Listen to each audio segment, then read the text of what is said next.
can't dance, I can't walk. All the things made in the way I can talk. I can't dance, I can't walk. All the really things that I can do is talk. Hello, everybody in YouTube land. Alexander Smith coming at ya. Boom shaka.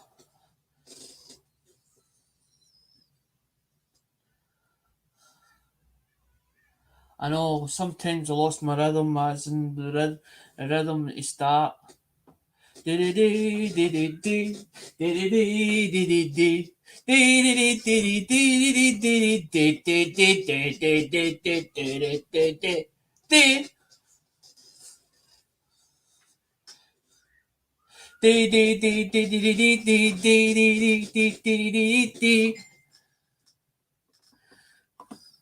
Hi, America.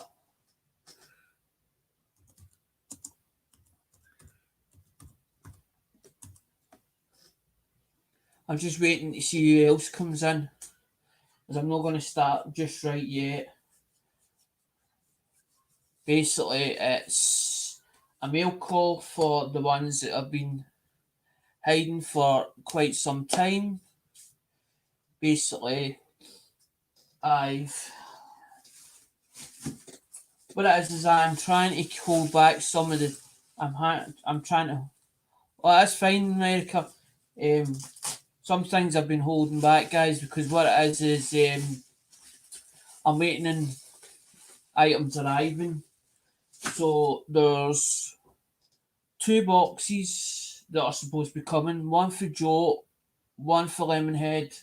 That's on its way. I'm still waiting to receive them through USPS because I've got to go through customs. So they're on hold at the moment. This other box hasn't been opened yet, but I ain't doing it. I ain't doing it today. Not this one. I've been speaking to a couple of friends on Facebook, and some people have been giving me great input, and some people have been turning around saying that they feel the mail calls are a bit too long and winded. So what I'm going to do is I'm going to cut them down slightly. Instead, the only reason I've been doing it the way I've been doing it is because it means then when I open the box, I can show everything that's in the box. But maybe I'm trying to run before I can walk. So what I'm thinking is I don't like opening a box and somebody turning and saying, well, maybe get my stuff, maybe didn't get my stuff, because a lot of it goes through. What happens is the reason why Joe Durbin offered for to use his like stopgap. So that's why I tell everybody put it through Joe, then Joe then will box it up. Diane will then tell me box is ready, box is full. I'll pay Diane for her to obviously ship it after she's boxed it. So I try not to leave it too long at Joe's, so that basically it's not mounting up. Because the last time I left it, I didn't realise that, because I don't like keep emailing people and feel as if I'm hounding them constantly. I left it. Diane then informed me, you've got 3 boxes of stuff here. I was like, well, I didn't know. I don't know how much I'd built up. I hadn't a clue. I just buy it for auctions as and bit here, bit there, bit there. That's why you see me going round and maybe picking. I'll do, because Lemonheads, I know 100%. So I've got a trust bond with him, the same as I have with Joe Durbin, high cycle scrapping. Joe, Lemonhead, and Coin Up. Them three, I know for a certainty that I can put $1 on. If I put a bet on $1 and said, would I receive that stuff? I know I'd win that bet hands down. So that's why I stick to them three people. But I don't just buy off of them three people. I might see a benefits auction, or I might see like Mama T's flea auction. I might go to it and I might see a couple of bits, and then I think, oh, I have the money. Buy that. Because that's what my mum keeps saying. It's like you going into a shop and going in for one thing, but you come out with 10 by the time you finish. It's the same in an auction. You go in for one thing and you look at it because you want to view it so that you can actually see the quality of the item. You look at it and you go, I quite like that item. So then you bid on that item, and then you see another item. So I always think about it. Lemonhead is right. It's like going into a candy store and seeing all the candy displayed neatly on the shelf, and you go, which one will I choose? And you go, I like that chocolate, but I also like the look of that chocolate. So then you end up that chocolate, another chocolate, another chocolate. Before you know it, you get 6 or 7 items in your hand, but you're like, can I actually afford them all at the same time? If I can afford them, I'm like, well, as my dad says, because see, when you don't have the money, that's when you see something you really like, or you go, that's worth buying, and you don't have the money then and there. But if you have the money, why not use it? Because I don't see why the bank should hold your money in an account that you own, and they're holding it, using your money while it's in there. And you're not earning. The customer themselves is not earning any money on the money that they've got laying in their account that the bank's actually using. So I was like, well, I might as well use it myself. And this is why the coins came about. But this channel isn't just my channel. It's all of your channel. So you have a say in it. Use the viewers have a say in it. And I mean that. My channel is very much like George's channel. Hi Stamos. My channel is very much like George's channel. I am a collector because at first I was only buying to resell so that I had content for the channel. Then 6 months later, I actually started liking a lot of the different coins, the variations, because of the different designs on the reverse. So then I started taking stuff out of what I'd bought and saying, right, I'm keeping this, I'm keeping that. But the collection has got so far advanced in the last year and a half. I've been stashing stuff. It's got so overrun. It's like that. It's busting at the seams. And the only way to downsize it is to say, right, that's getting kept for the collection so that if anybody comes and says that, have you get Canadian, have you get this, have you get that, I can actually physically show you guys it and say, there it's there. That's what I've got. Or show you examples from my collection and say, I have that one, I have that one, I have that one. And for you guys to turn around and say, well, I would really like that one, I'd like that one, and I'd like that one.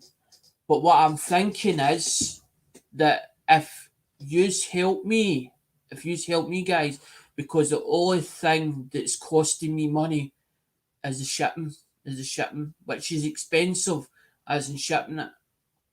Now, I don't mind shipping coins all over the world, all over the globe. I don't mind. But when it starts to hurt my pocket, I'm like, I need to cut back, and I'm like, how am I going to do this? And it's like looking in a pocket and you go, right, how much can I pull out that pocket? And you go, right. So you have to do it in sections. You have to do it in sections. So you might have 6 packages lying.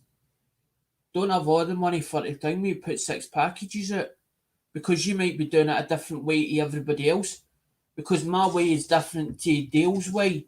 He might do it normal postage. I do it differently because I got upset. I got upset when I have somebody that is being truthful to me, is being truthful, and I can tell them being truthful to me and saying, I didn't get that item. That upsets me, knowing that they didn't get that item. Whether it's they bought it, whether they've won it as a gift, it doesn't matter whether it's a gift or whether they bought it.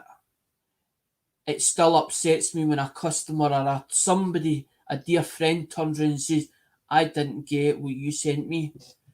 That really upsets me. It makes me emotional to think I haven't done. It feels like as if I haven't done my job right, but when it goes out of my hands into the post office's hands, there's nothing I can do about it. There's not a thing I can do about it once it comes out of my hands. But when I can actually physically show you, I did send you this. There it's there. There's proof. There's proof of that. Me sending it. Because that's when it comes dearer because you have a tracking number. Because normal postage you don't get. Normal post you don't get a tracking number. It's just a proof of postage. It only shows a proof of postage. So it only shows you the date I actually sent that. Now I could easily go and get a piece of paper. I could get a piece of paper and print it on it and make it look like I've done it. So you then have to turn around and say, well, you either believe me or you don't believe me. I want to be able to have that trust with you guys and for you to believe in me and say, Alec did that. He did. I can tell Alec genuinely did that. Open up, right? Open the box, right? There's a whole load. There's quite a bit, but it's not as big as what it usually is. So, as I said, I want to basically do a shout out for the ones that's come in. So I think we'll do coin ops. So we'll do coin ops first. Right, so we'll do coin ops and we'll see what coin ops sent. So there's coin up, and as I said, haven't opened it, still sealed. So I haven't been into it, so I don't know what's in it. Right? America. It goes through the that's what I'm saying, it goes through the Durbins. It goes through the Durbins, it goes into the box. It goes into the shipping box. That's what I'm saying. It goes into the shipping box and then they tell me when it's ready that I need to pay for the shipping. That's why I do it. So it's not. If I done it every time, it's going to cost me $30-40 per time. So instead of doing that, Livestream Investigator, I don't even know who that is. Hello anyway, Livestream Investigator.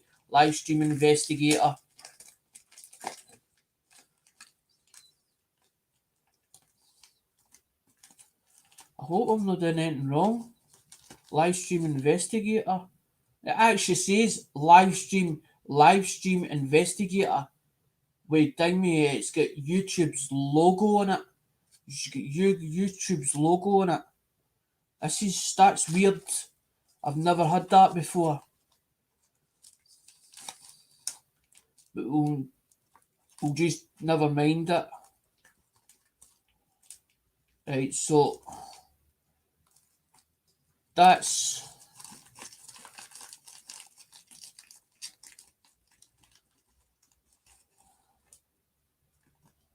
Mr. Livestream Investigator. Can you tell me what you're investigating? Can you please tell me what you're investigating? What am I supposed to have done that's wrong? Please tell me.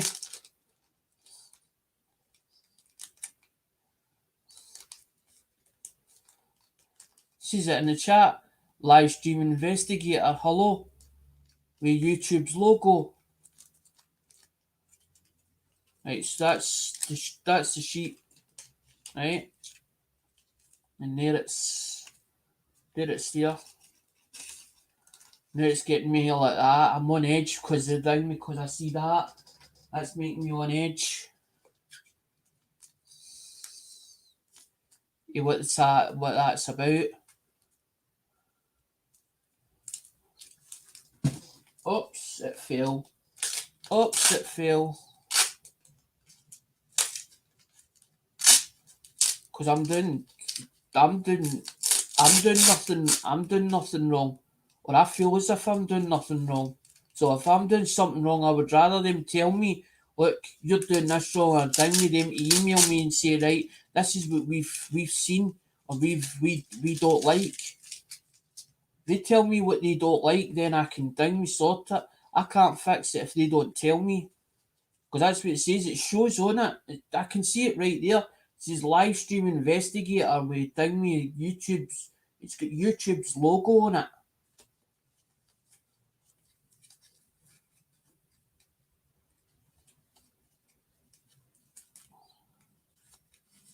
There's.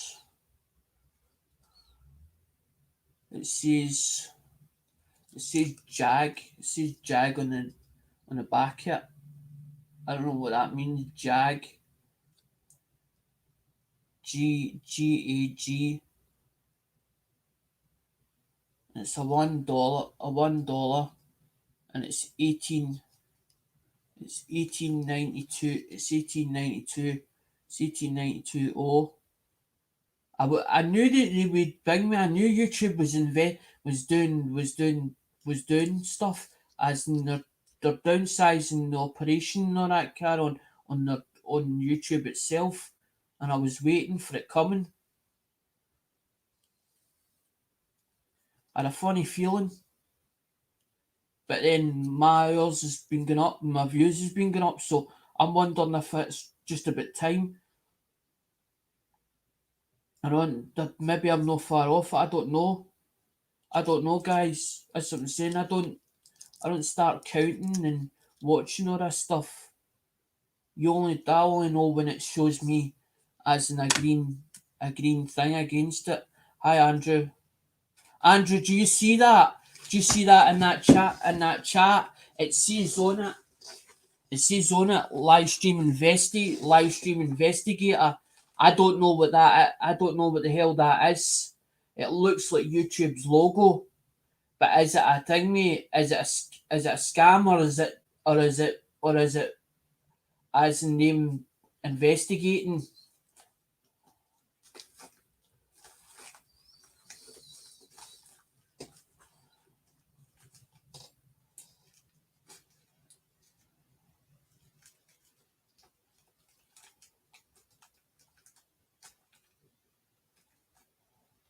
Always see the low.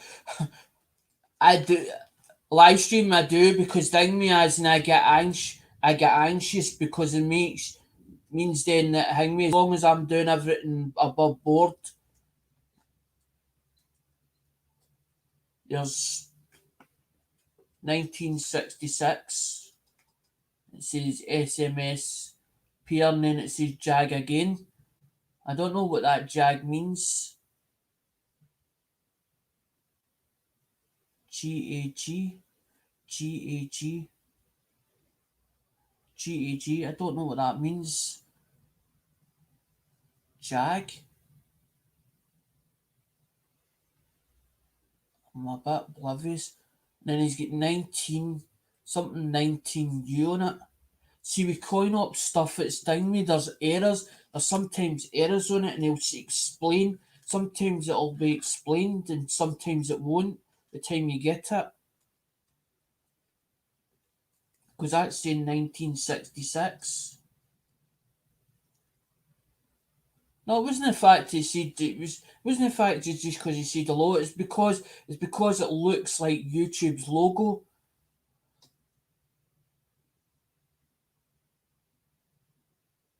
I know that's what I'm wondering, and that's what I'm wondering, Andrew. I should have said it.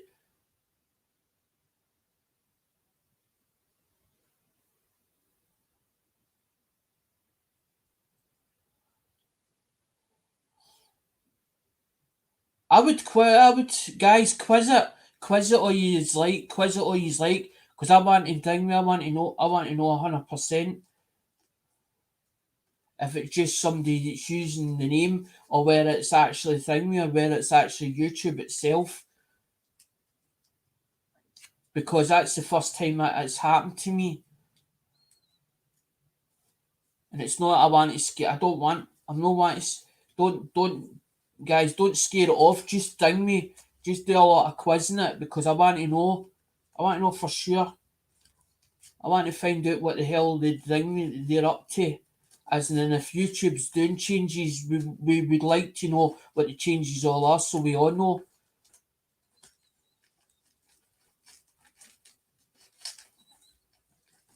Because if we know enough information, then we know what's going on. Because half the time the creators don't know, and then we find out, as in by emails. There's never been a time where, because it was supposed to be all bots that was running the show, unless they've got people in working in their headquarters. Right, that's CoinOps, right? So that's CoinOps 1. So we put it back in the poke. And that one fell. I don't know who that one's from, because that one said ding me. I know, hi ho. Thank you for doing that, and I actually ding me when you said about, as in what happened was is I wasn't sure about when you made up your community page or whatever, or your on your timeline, and I was like, I didn't want, because I'm thinking you're saying to me that at one point you were in a lot of drama at the start. So I'm thinking, well, if I was Hi Ho's friend, I support him. But as my mum used to say, if you fly with the crows, you get shot with the crows. So I was like, well, do I like his page or do I not like his page? As in, but not like, because I was like, I didn't want to ring me that, as in we get a whole load of comments, and then because what happens in Facebook is somebody will be nice to somebody will take it the wrong way, because it's exactly the same as it when it gets typed in, the communication, the wires gets crossed, and sometimes when wires gets crossed, it ends up at it either stays in a positive manner, or it starts going in a negative manner. So you got to watch it. So when you're friends or acquaintances with other people, and maybe there's other people that don't like them, they will be negative to that person.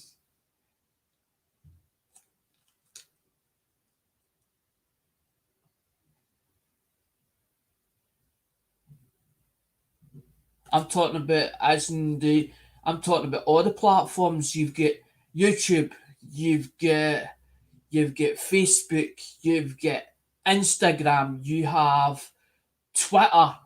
Every one of them starts with something said on a timeline, and it's somebody asking a question of some sort. Doesn't matter what topic it is, whether it's about themselves, whether it's about topic. And what happens is it starts off all positive, and then somebody disagrees to that person, goes, I disagree with you. But instead of saying I disagree with you, they make it that they're right and the other person's wrong. So then it starts the two of them bickering. Then end up five others jump into the equation, and it starts a whole thing going. And then all of a sudden, an admin or a mod, either a mod or an admin person has to step in and grab the two of them, or one puts a report in about the other one. So the admin then comes to them. This has happened to me, as in the last, funny enough, couple of years on Facebook. admin comes to you. What's the story? So then you've got to do screenshots and all the rest, show them all the information. Then they go back to the other person and they speak to the other person and then they make a decision of who's in the wrong. I turn around and says, if I'm in the wrong, I'll apologise if I'm in the wrong. But I'm standing my ground now. I'm letting you're the admin. They went to you, reported it to you. You can sort it. You tell me who's in the wrong, then I'll go and apologise. I know, hi ho. It was because you ding me, that's what I'm saying. It's because the live stream investigators says drama. Do tell us, Alexander, I can investigate. So that mean, so if that's a YouTube, if that's somebody for YouTube themselves, they're now clamping down. That means then they're doing investigation and they're going through different places at the moment. That means if that's an employee, of YouTube.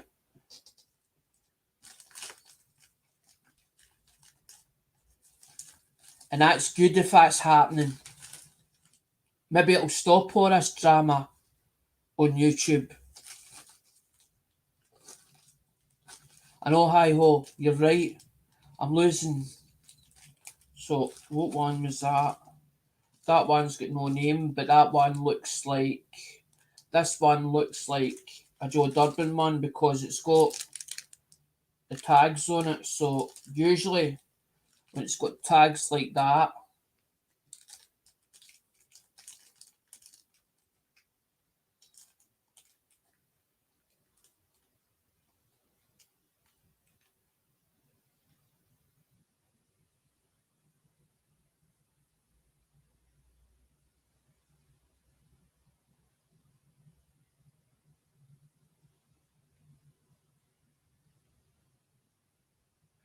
well, whoever's if it gets if if live stream gets out of hand, the mods know what to do.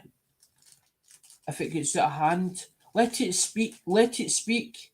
Let it speak. Let it speak. But if it gets out of hand, then ding me.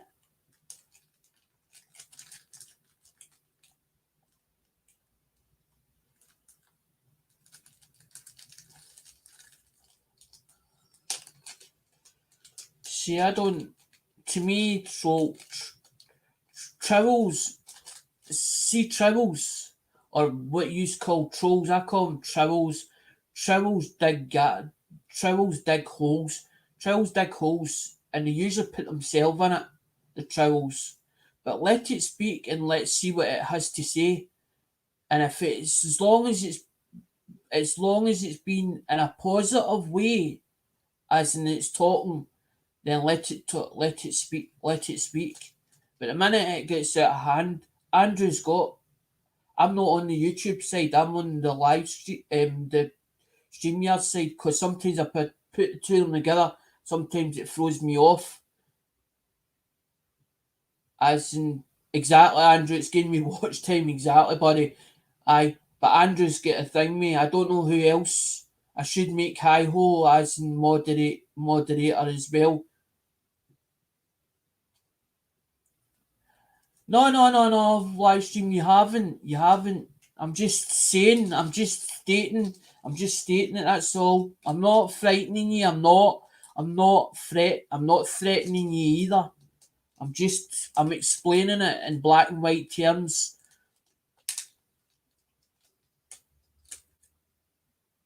That's so what one we've got.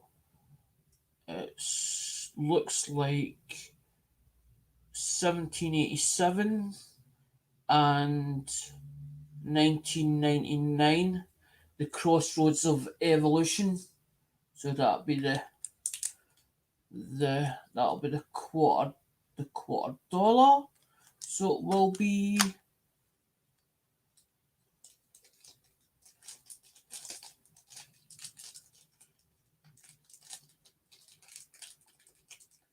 I know some people take it the wrong way when I say things, and I'm like, how did that person take it?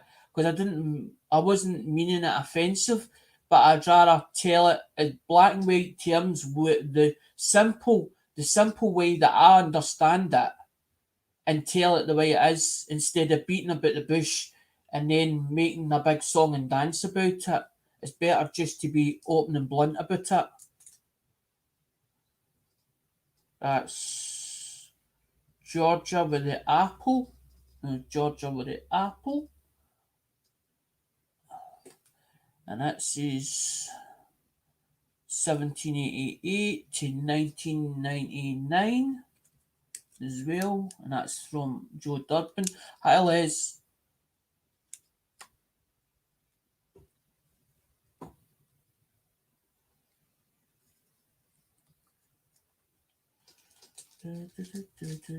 No, because it's never been in here before, Andrew. It's a new face. It's a new face, and I thought it because it had the YouTube logo. That's exactly. I thought it was investigating, so it meant that it was one of YouTube's employees. But if it's not, if it's just a YouTube channel, then I don't know. I don't know who it is. I can at least Andrew Cooper. I can put a name and a face to it. So Les likes coins. I know that one. It's like high ho. It's like high hose. I can put a name in the feet, a name in the chat, a name in the channel. The live stream investigator. I can't put a face to the channel, so it could be anybody for all I know, and it could be anywhere for the part of the world. And I'm not a racist person. I don't care whether black, white, yellow, whatever. What, and I don't even bother about whether they're Turkish, Arabian, whatever. It doesn't matter. Their accent. That's how we meet people. That's how we get to know people, and we end up we join together, and we become a family. And that's what this is all about. This channel is a family channel. It's about coins. It's here for to entertain, for to have content, for to have a laugh and a carry on, and for to give something back eventually to the community, because it's like when Andrew buys something, the money goes into PayPal. Eventually, Andrew gets sent his goods. He's then happy. I'm happy, and that money doesn't get put back into my bank. It goes to buying more coins. It's like Andrew gave me another idea the other night. We were talking about I bought scratch cards, and I'm trying to think, well, how could I adapt this to make it so that it's fun?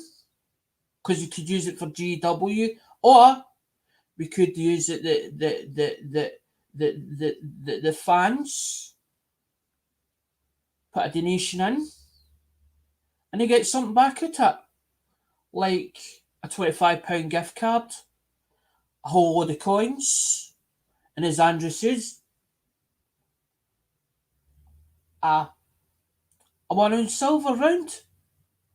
It's up to yous. Do you know what I mean? I'm wanting feedback for you guys so that I know what I can do to make it better, so it's more enjoyable for you lot. Plus, also it's helping me as well, as in me getting coins, as in so that I can get coins out. Because that was the whole idea, was to do, because I didn't want to do phones.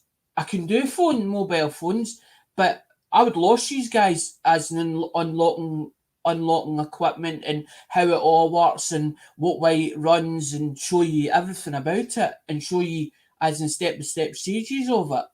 But I'm still learning me. And it's the same with coins. I wanted something different to challenge myself, and it's something that I knew very little about. Hi, Retronic. I know who that is. That's Tony. It's Tony. I wanted a new challenge. I built the channel. It's grown. It's grown the way it should have grown. And I'm happy with that. And it's overwhelming for me because you guys helped me do that. But I would like to see it grow further. But it's not about how far it grows and hasn't to be famous and all that kind of. It's nothing to do with that, and it's not about the money either. It's so that I'm part of the community. Because Andrew knows I'm always in buying bits and pieces. I'm buying bits here and there. But I've had to stop me now because obviously I've got a review coming up shortly that it needs doing. And the money that's financing it is out of what I get coming in. Because I can't work. It's not that I don't want to work, it's that I can't work because obviously my health issues, and then I don't have a driving license, I don't have a forklift license, so there's a lot of things that ding me that you go into in full time employment, you go to an interview and they say, well, what qualities can you bring to this company? You've got to give them a list of stuff that you can turn around and say you can bring to them for them to grow their business because you're an employee and they're paying you wages at the end of the day. There's this one, they call it a spitting horse or a spitting out his bum. That's the first state. That's Delaware. That's Delaware.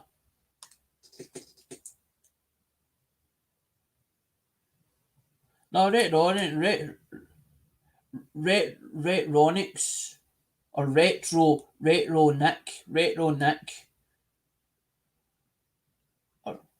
Retronic. But if you want Tony, I'll call you Tony because I knew who it was. I knew who it was when the ding me. I seen it because I know you've changed your channel a few times, and then it ding me. I was like, I know that. I'm okay. I'm not bad. There's the one with the forest tree. To me, it's like a forest tree, but I don't know what kind of tree it is. People go, but you don't know your coins. I do to a certain degree, but I haven't studied up on some of them. So that's a full because that was a wee baggie. That was a wee baggie. That was a wee baggie because everybody's like, well,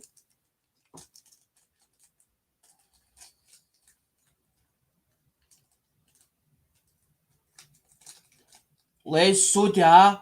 That's what I'm saying. I became part of it, and it was overwhelming for me to become part of it. I was taken in like like one of the bunch. Without this carry on, I haven't to, as in for or the respect and all that carry on like the UK is. Some of the UK people is different to others, but you do get the ones where they're like, yeah, I have to trust you. You really build that trust with me. And it's going to take you, but it takes you months to do that. The Americans didn't do that. It took me in like a brother, like one of the family. And then I just floated about. But I worked hard to ding me. Because some people go like that, they don't tell you the backstory when they're donating and stuff like that. They don't talk about it because they don't want to talk about it. But that's how they get themselves known because they work their way in. It's not that they suck up people's backsides. That's not the case. It's they interact with the people in the community and they go on with the people in the community and they're there in a positive way and they become one of they become one of the family. They do become one of the family. And it's like lap coins. Lap coins I think's over. I think Lapcoins is over for the UK. I think. I'm not 100% sure. I think Les is American. I think Les is American. That's what I'm saying. Sometimes I'm like, I can't remember. Sometimes I can, sometimes I can't.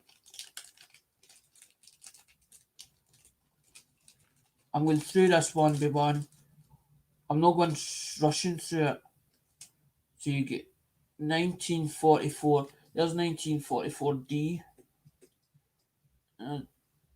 Roosevelt dying. But that's what I'm saying. Whatever's I've got in the clip, eventually what will happen is whatever I've got in the collection or whatever I've already got, it'll end up at one side. So it'll end up in grab bags, or it'll end up as GWs, or it'll end up like wee tiny collections where you might get, like, say for instance, 5 coins, and I might just send you it at random. As I do that sometimes. Oh, you're right, English, right? I know. I've tried two things, so I'm not. I'm not saying that that's the case, Les. I'm just saying that some of the people are like that, as in they go in these wee. It's like a wee clan clique, and they're like, we're not letting you in here, and you're like, well, but why are you not letting me in here? And you're like, this doesn't make sense. And you're like, but I'm saying hello, and they're like, we don't know you. We don't know you. You have to build that. It take you months to build that trust up. I like Southport. I like English. And the English. I got on well with the English. 1944p. Because I was in my ex. My ex is originally from Dorset. That's what I'm saying. Every time I go and meet a lassie, or I go and date somebody, it's usually not for up here. It's usually for down the road, and usually I got on with them quite well.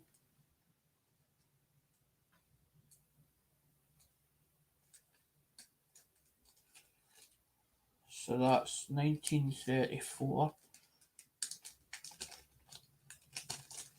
1934p. Aye, Andrew, ask him.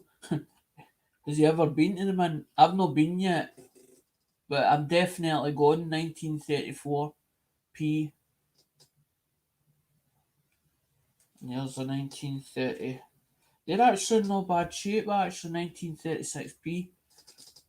They're very much Andrew, like your ones. Some of your ones were really clean, were really clean ones. So they were, and that was a good lot actually. At the time I got off you. Some people, but it did a lot to buy that. Aye, but it was a bulk load. It was quite a good lot. It was quite a good load. And if you need a Nike, let me know. And see, remember you were talking about that, Andrew. If let me know what Ike it is. I might have it, because see that 15 I owe you. What I might do with you is I'm not sure if you call that a Nike.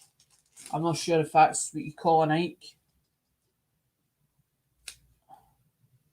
That's 1970. That's 1971. What I'm thinking, you might end up, because I owe you the 15. I might end up giving you, because they're slightly more expensive than the $half. But what I might do is, because you're a regular client, people go, he's sticking the fingers up at Andrew. I might give you actually two, because I bought a whole load off if that Sykes, I bought a whole load off a Lemonhead, as in it cost me $70 or $80 for a tube, and there was quite a bit. But what I've done is I've took the ones that I want out it, and I've kept the ones. And what I've done is they're spares.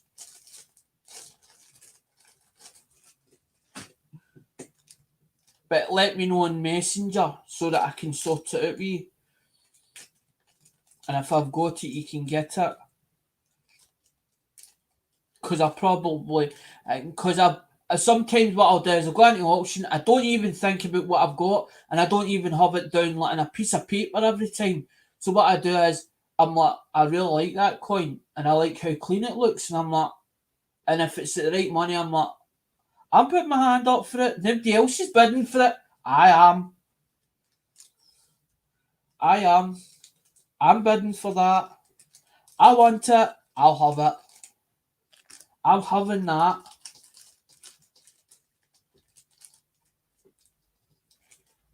And some of Joe's stuff is quite.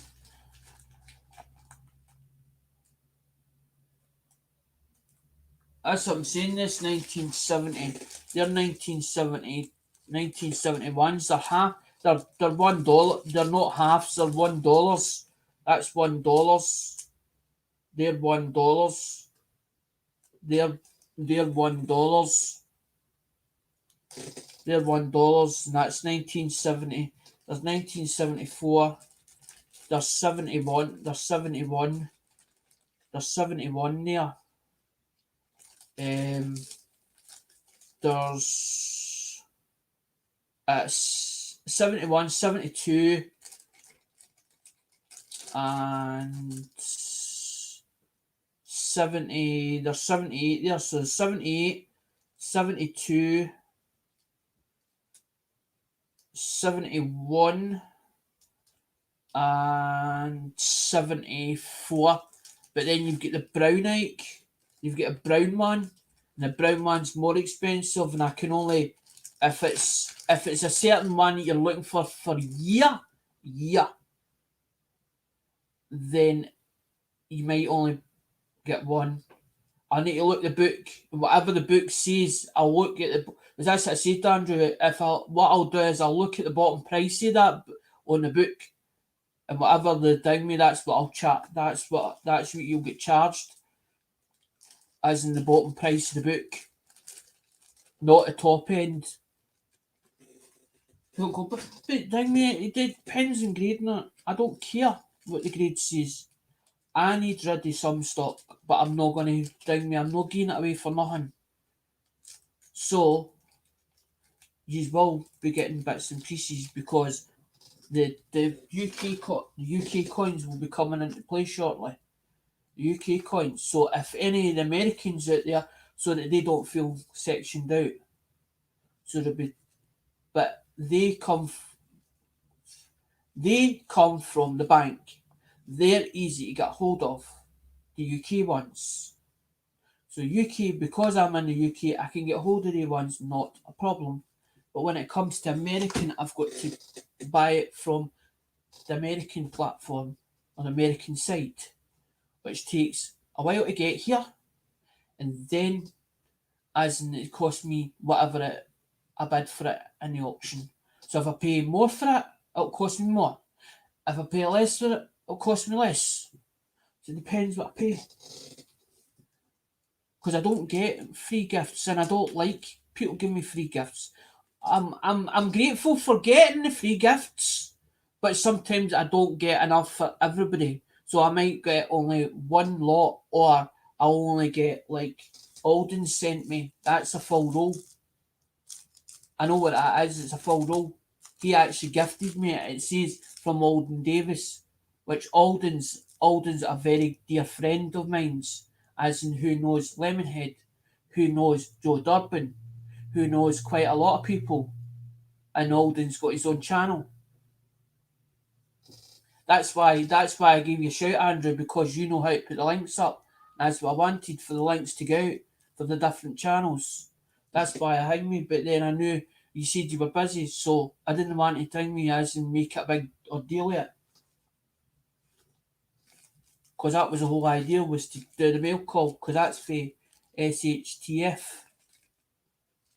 Because I knew, because you asked me on Saturday, was I going to put a live stream out? Yes, I just had to work it out. I had to work out what was going to do. So I've got that, man, and I'm like, where does that come from? I had it on, man. I don't know if I've done the ones already. Have I done them? Yep, done the ones already, so they're done. So we're on to this one.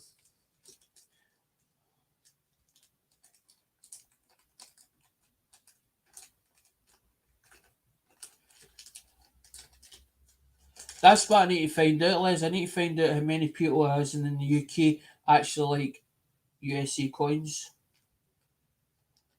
And I'm not expecting people to buy from me. There's no obligation on this channel to buy. If you like something and you turn, I'm quite happy for somebody to turn around and say, well, I think that's worth that. I think that's worth that. In my eyes, it's worth that. I'll give you the value of that to something to trade, or you can pay in money paying cash. Because my PayPal on my about section, the PayPal's there, and that's what it's there for. The PayPal's there for people, if they want to donate to the channel, then donate. But the money will be used in the right way. It'll not be used for, it'll be used for coins and equipment and stuff for the thingy, for to make the channel further grow. Because that's just a crappy one that I built myself. It was a Microsoft one. And then I've got the microscope.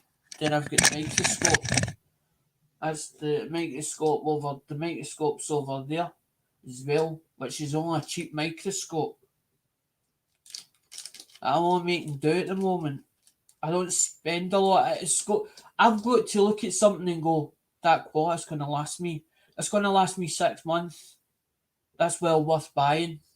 It's going to cost me that, so I'm going to have to spend £70 or whatever for that to buy that.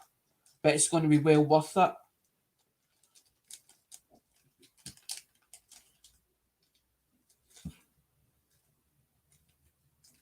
Because I'm not just buying stuff for the sake of it, but I buy these because they ding me. As in some of them, not all of them silver. There's 1963D because they stopped at a certain year, as in certain ones.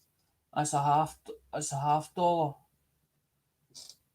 Because some of them actually come in a set. But in the set, I'll show you in a minute.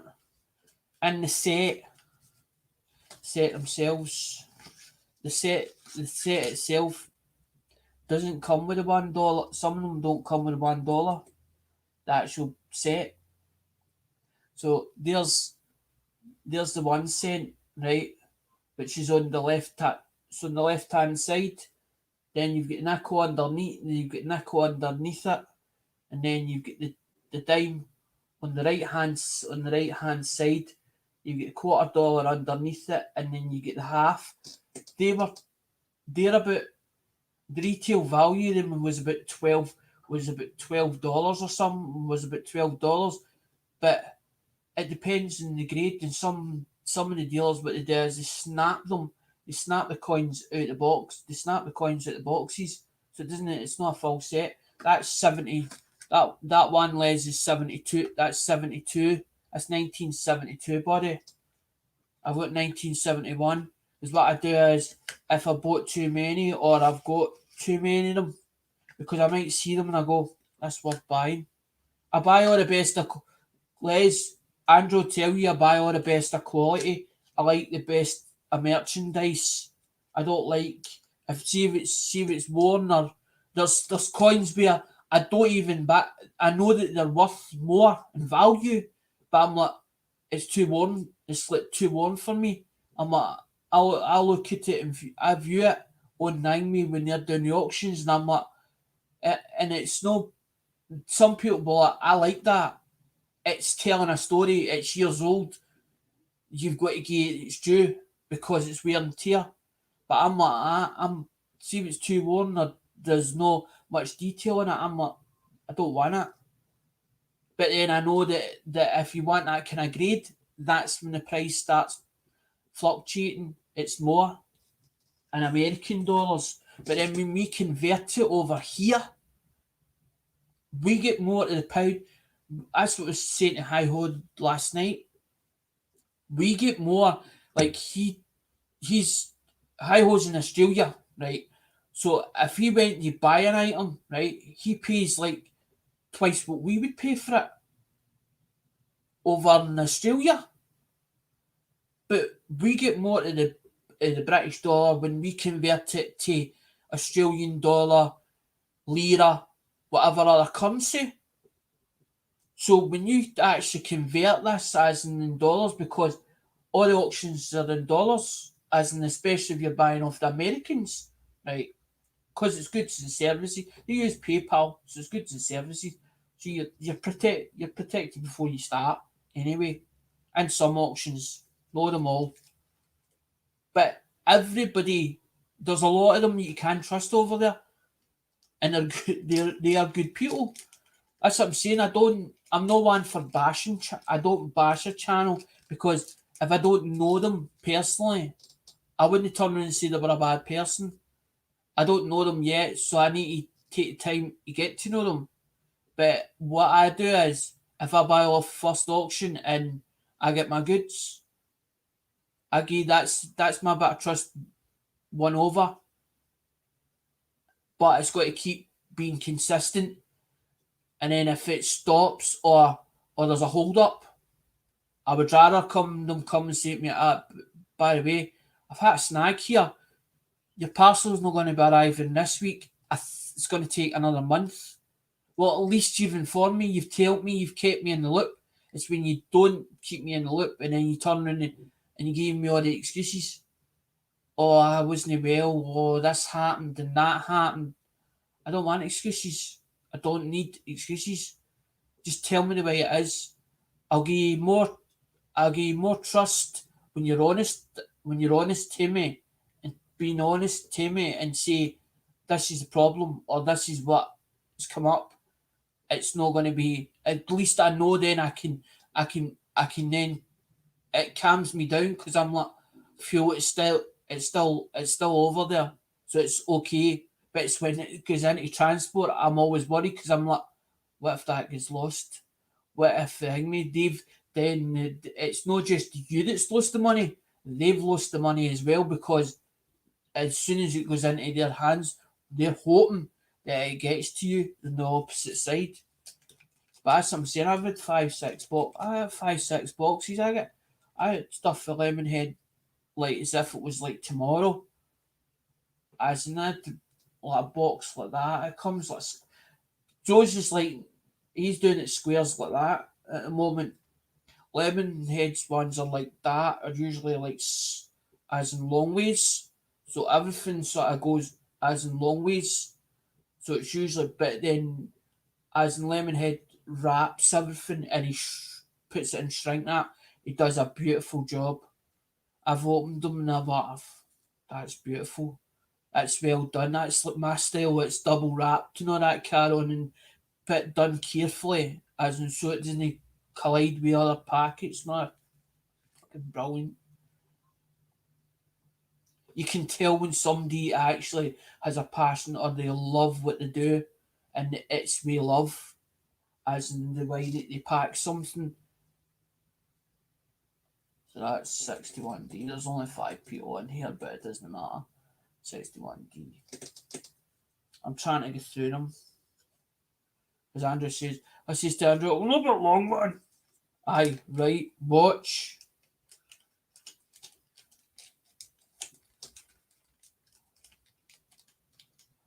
It was because you said 90s. Keep going into different packets. There's 11, 15, and 18.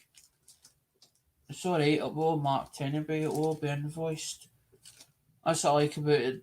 Joe's, it's all invoiced so it can tell me how much I paid for this, much I paid for that.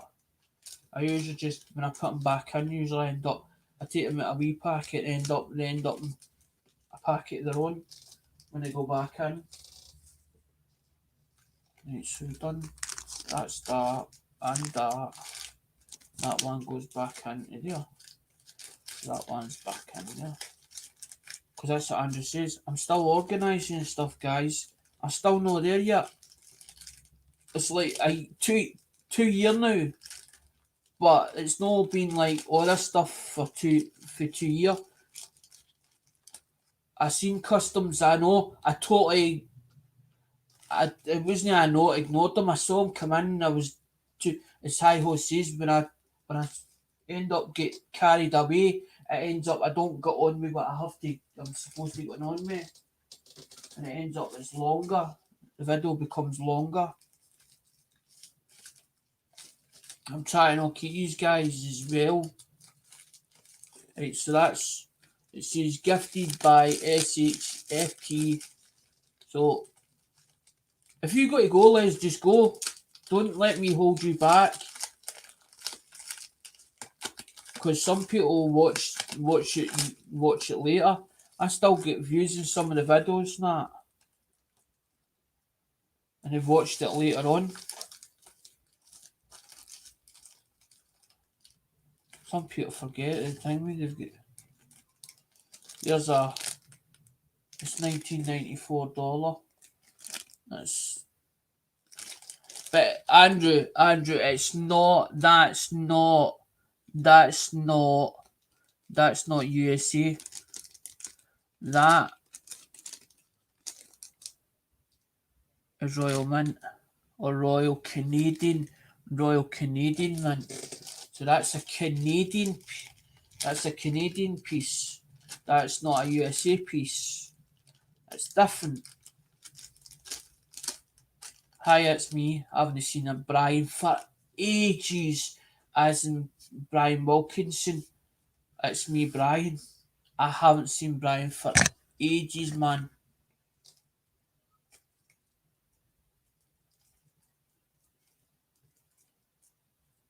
That's another person you need to check out. It's me, Brian. Brian Wilkinson, aka Brian Wilkinson. He's now doing cars. But Brian's another one. Brian was right into, as in coins, he still is. I used to buy quite a bit off of Brian at one stage, as in the early stages. Yeah, it's a Royal Canadian Mint, and it looks sort of goldish. I don't know.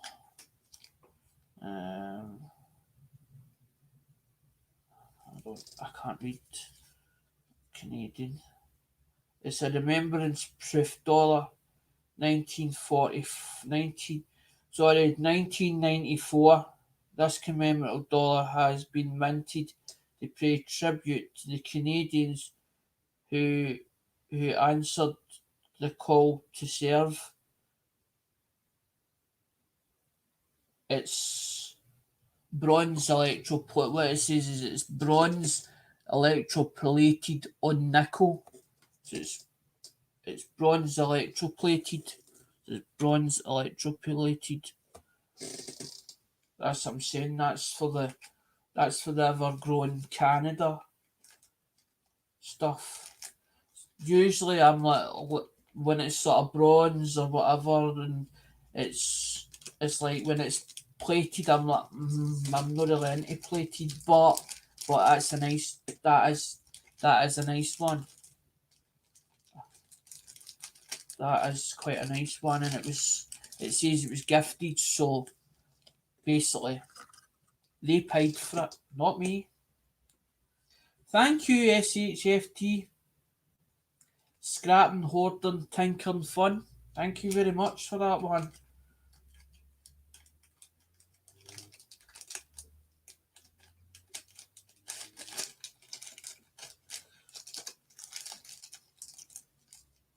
That's why I put it saying about the milk off for the community. Brian has sent stuff, but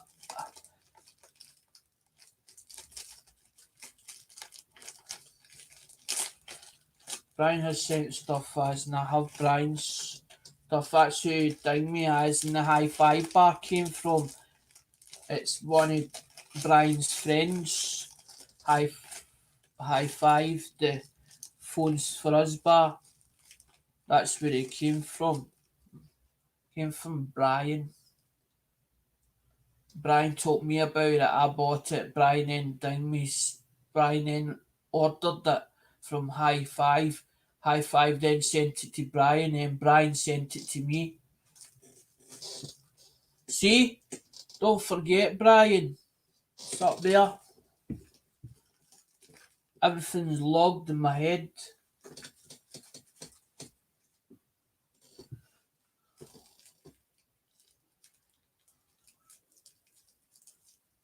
Same as Angel Wings. The Angel Wings, it came from Brian as well.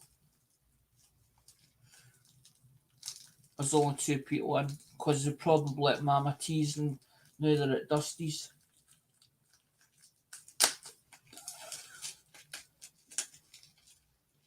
But at Dusty, Dust, Dust, Dusty, Dusty, Dust, oh Dust. But over it, Andrew, they'll be over at Ding Me Dusty Blondes now. Because Dusty Blonde started at 1900.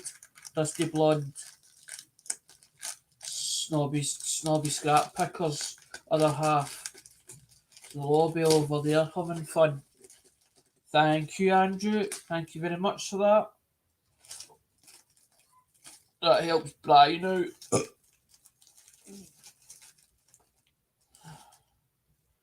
This is 1950. It's 1956D. There it's there. 1956D. And there. They were expensive. These ones. These weren't just a couple of pound, Andrew. These go quite. It's 1956D. Because 56 is about I think 58 was the last year, but some of the key dates are worth considerably more. But that's one that's red. That's a red BU. That's what I'm saying. That was from Alden Davis.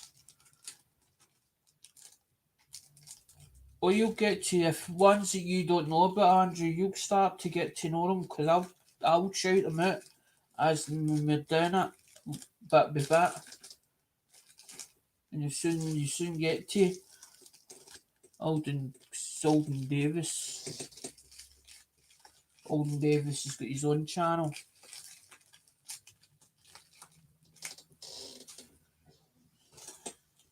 We've only got 2 left, guys. 2 left to do, and that's us. Thank God. I was like, thank God that I can get to the end of this. It takes so long to do it. I don't like doing it down quick. I like to take my time.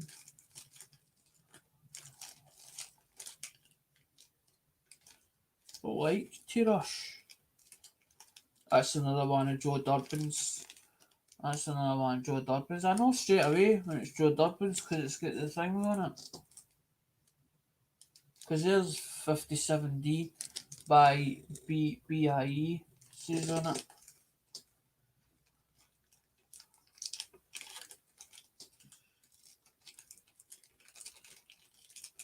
I bought these, Andrew, because it says 70 open the other ones up. Because as I said to you, it needs 50 people as in to take, or 40 odd people to take as in coins at a roll. Because I don't want, if I open a roll, I don't want them lay there. I don't want them lay there as in after they're opened.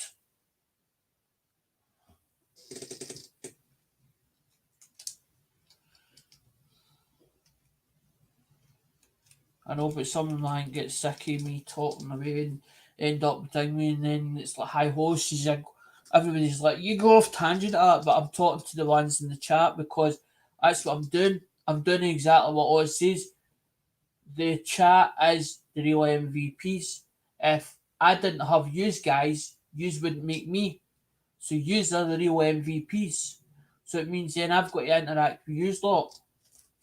And if somebody asks a question, you're not going to know answer it. You're going to answer the question, or you see something that you've not seen before, or somebody that you don't recognise.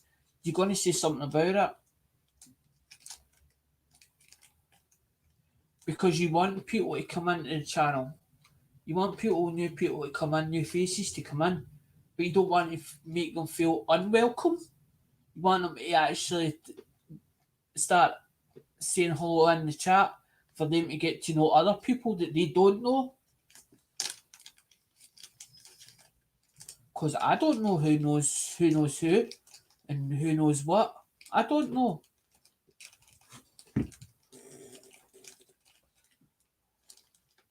Because there's probably people that Andrew know that I don't know, that I've not met yet either.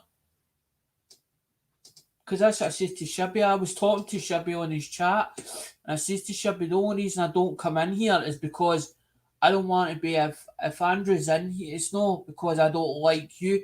I do like you, but I just don't want to be bidding over the top of you, as in it's on the same items. So it means then I'm trying to get items for thinking about you at the time, but I'm also thinking about other people as well at the same time. And then end up me and you, and then end up it going too much. So I've overpaid for it just to, as in to get to win it over you. That's why I says that's why I don't come in here, because Andrew's already in here. That's why I says to you, look out, if you keep watching and shibbies, if you see something that you think that it's worth buying, or a lot that you think it's worth buying, if it's the right money, buy it. And then say to me, right, I don't want that lot. I don't want that lot. I think that's your bag. And give me a price on it and say, well, it's going to cost you. Because I don't mind you putting a wee bit in top for yourself. That's why I only cover the costs. I only cover the costs. I wouldn't charge you for everything. That's why I'm like, I try to be fair with you, because I want to keep you as a because you're a that's what I'm saying. When somebody becomes a regular client and they becomes regular as clockwork, and you show them something and it entices them, and they say, "Aye, I want that." How much? Because they're asking you, how much is it? It's not that they're asking you, well, what did you buy it for? They want to know, how much do you have to offer you to actually own that.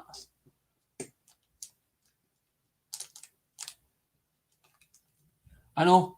I'm always watching for you, Andrew, as in ding me at Lemonhead Pennies if I see something, because you told me silver bars, silver rounds. So I'm always looking silver rounds, silver bars. But it's like you turn around and saying, well, why don't you put them on?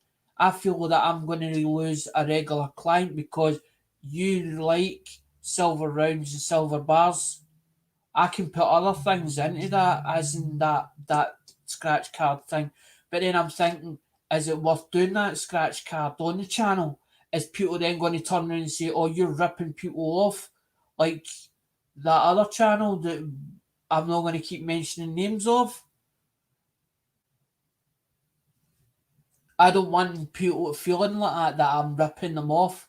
I want them to turn around and say, Alex fair with people. Alex, the person to go to, he give you a fair deal. He'll give you a good deal. He'll give you a good deal, and he's fair.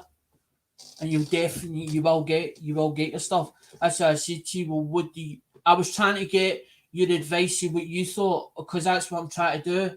I sometimes have this great idea, and I'm thinking it's a great idea to me. It sounds a great idea to me, but then when you put it out there, it could be totally pants, and you're trying to get everybody's feedback on it. But if you get somebody else's feedback on it, you're thinking to yourself, well, how do they feel about it? Do they think that it sounds plausible and it's not overrated, that you've got this high expectations of it? Because when you get high expectations and it doesn't turn out the way you planned it, you end up, it's like busting somebody's bubble.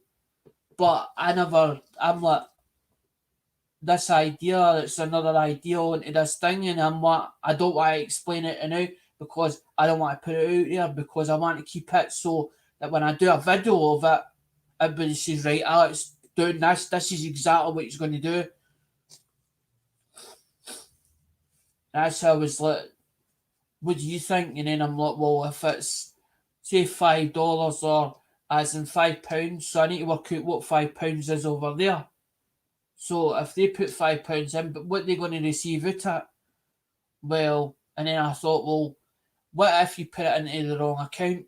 If you were to say to somebody, right, I put it back in your PayPal account, whoever won it, what if it doesn't go into the right PayPal account?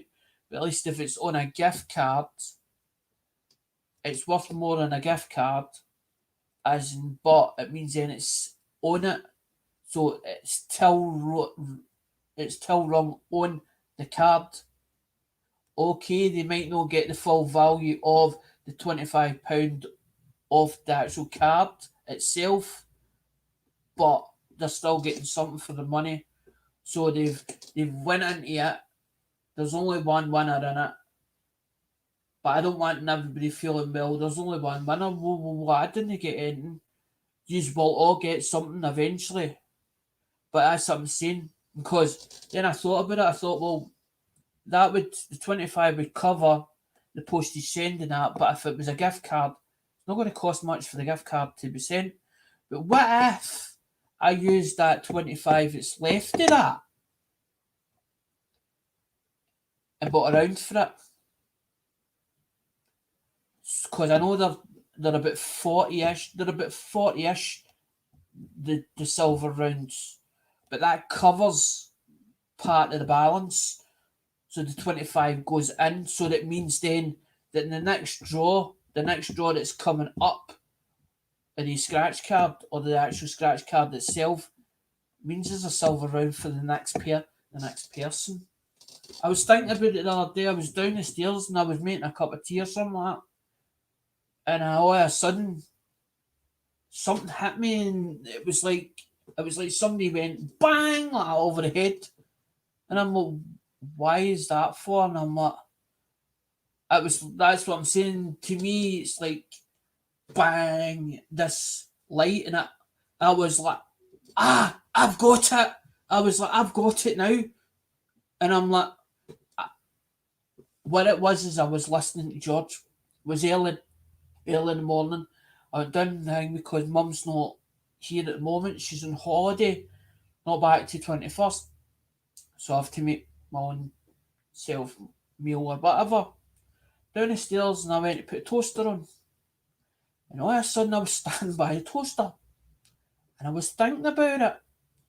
And all of a sudden it come like a blinding light. Right, there's 25 left over in the kitty fund if I did the scratch card. Right? So you said as many spots as it possible was on the card. Now, on some of the cards, there's only 12 spots. So that makes it 12 times 5. So it's 50. So there's, say, $60, right? $60, right? So there's one person that wins it. I'm prepared to cover the postage of sending that gift voucher, but they don't just have the opportunity of a gift voucher. They could have a grab bag, which I've made them at $30. But what I'll do is $30 US is £25 British. So what I'll do is they either get the choice, as Andrew says, they either get a choice of a gift card, because I'm only going to give them, because if you give them too many choices, they won't be able to choose. So this is what I'm thinking, right? They get the choice of the grab bag, silver round, or the gift card. So they either get one of the three. So they pick either which one they want. Because it's easy for me to go up a shop, get a gift card, because I was thinking either Amazon or a PayPal one. But when you put the cash back on your PayPal from the gift card, it takes, I think, $150 or something off the top of it. So it means then you lose money, but I don't know about the Amazon card. So what I'm thinking is, but then I'm thinking, what if they don't want to buy off Amazon? What if they don't want a PayPal? What if they don't have a PayPal account? I was thinking about that too. Because you're thinking usually what you do is you come up with an idea. Then you come up with the what ifs. What if? What if? What if? So you rule out the what ifs, or what they call the pros and the cons, right? So you write all the pros and you write all the cons down, right? So the cons is the negative, and the pros are the thing with the positive. So you write the positive and the negative side of it with any idea. So that's what I was doing. And I was thinking, the what ifs. But if you keep putting the what ifs, you'll never do anything. We keep putting the what ifs because they're all negative thoughts. You've got to think positively. So I'm thinking positively about this, although I've not put it out yet. And I'm thinking, hold on a minute. So they could get, say for instance, I turn around and say, right, I'm not going to do that person a grab bag, but I'm going to make them up £25 of stuff. So I would go in my book and I'll go, right, how much of them, right, they say 7, the value of them 7, right, so it's 7, so that's 7, that's 14. I'm going to give them 25, I'll give them 25 worth of stuff, out of stuff that ding me that I'm not going to use, as in what I've got of doublers. And it means then that thing me that stock will eventually go down. It means then I've got more space for stuff coming in, and it means then that mum's not kicking up a fuss as and turnarounds. This room, the thing me, it needs squared up and all the rest. I know it needs squared up. Too many projects on the go at one time.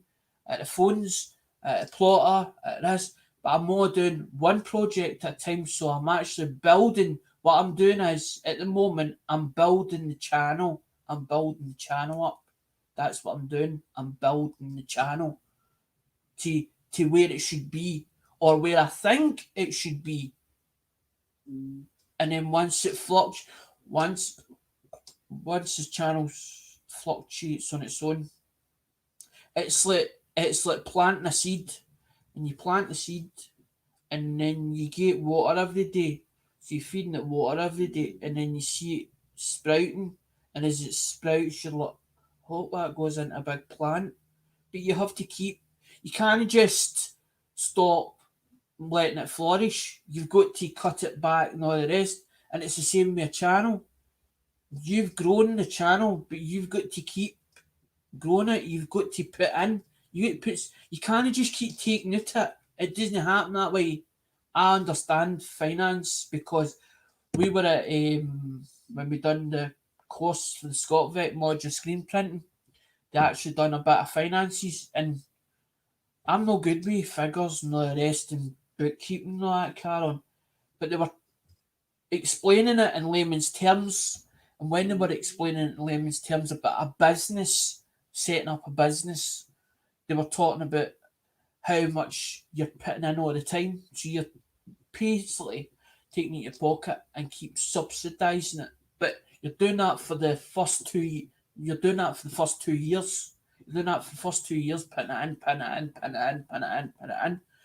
But if you think about it, right, if you put in and you start taking out it, it'll drain up. It'll eventually drain.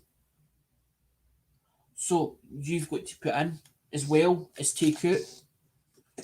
But as I'm saying, the money that I get back from other people or use as the viewers, what happen is it'll get put into the pot, or put into PayPal account, and then there'll be silver, and then there'll be that and thing. But I noticed that the price of the silver's like the Friday's auction, the silver prices, as in for the proof sets like the MSS sets, not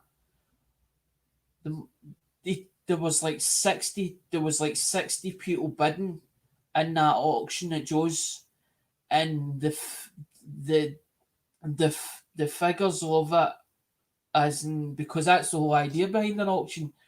You bid what you think that it's worth to you, because that's what happens in an auction. It's the same on eBay. The customers dictate the price of whatever it's going to follow it. But I noticed that it felt as if the price of silver had fluctuated, and it was sitting quite high, and I was like, no, I'm going to pay that kind of figures. I was like, I'll need to wait for it coming back down. But I was like, I don't know how long that'll take. It could be 6 months. It could be a couple of months. It could be, because I noticed that sometimes when you get into the auction, it's quiet. It's as if it's nearly dead. So that's when I like it, because it's like everybody's bought. So what has happened is the dealers have got their money sitting there, and they're like spend, and they're just pay whatever. I need the stock. That's what they'll do. I need the stock. And they'll throw money as if it was like dirty water. Boom, boom, boom, boom, boom, boom, boom, to buy it in, hoping that somebody else will come in and turn and say, right, that's 60 all the time, mate. It's 120. That's worth 120 for that.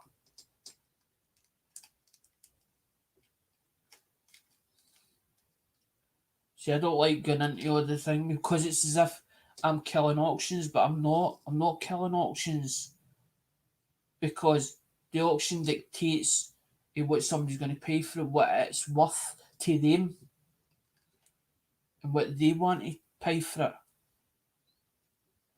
Right, so there's 1912. That's a 1 cent. And there's 1911. That's low dates. There says error blank planchet. There's an error blank planchet. I usually keep what I do is I might have like the last time I had what 60 six of them. I've got a funny feeling. I think Andrew got one. I think I sent one to Andrew, a blank planchet. That's what I usually do. If I've got more of them, what I usually do is send them out. So if you're a regular client and you quite buying off me on quite a regular basis, sometimes I'll fling in the odd bonus one, and sometimes it'll be as in quite a good one. I don't just throw in. Sometimes I don't. I don't just throw in crap. A lot of that's like they like some of them. They need to get back. They actually need to get back to America because they're no good. They're really no good. They're no good. They're like to me. I call them duffers. But I did have an idea in my head. There's something else, but I'm not gonna say about it at the moment because I need to think me. Because the whole idea was to get money back in for the Duff ones. Because there's like what 50 cents or something like that. 50 coins and a load of pennies. Aye, it's about 50 cents of value.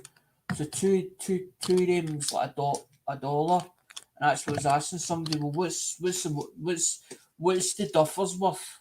And they're like, well, it depends on age, but then they're like 3 cents each or 4 cents each. So I was like, well, that's slightly more in value.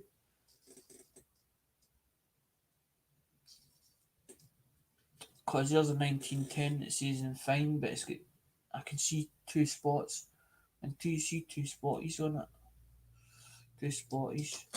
Usually tend to throw the spotties, but I'll not throw that one because it's quite a nice one. It's not a bad looker. It's not the worst thing on the planet. No, because no, I put people off auctions because auctions are quite good to buy from.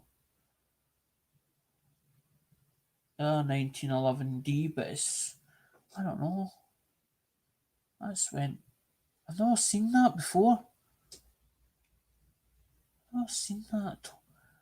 It looks like toning or something, but it looks like it says in G. Just see it. It's, I don't know how to explain it.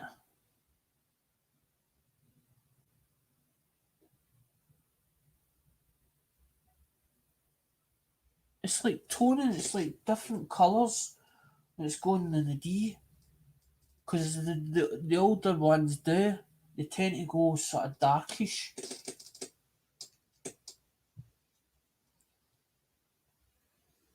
Because there's a 1912D. That's what I'm saying. Whatever I don't have, because I've got there's 1950s. I've got another load of them coming in. So I have near 1940s. I think it was 1920s and 1910s. I think that's tens. Is that tens? No, that's not tens. That's 30s. There's 1910s there. So I might have them already, that's what I'm saying. But instead of me busting them out, I bought other ones through Joe. They're quite nice ones as well, 1915.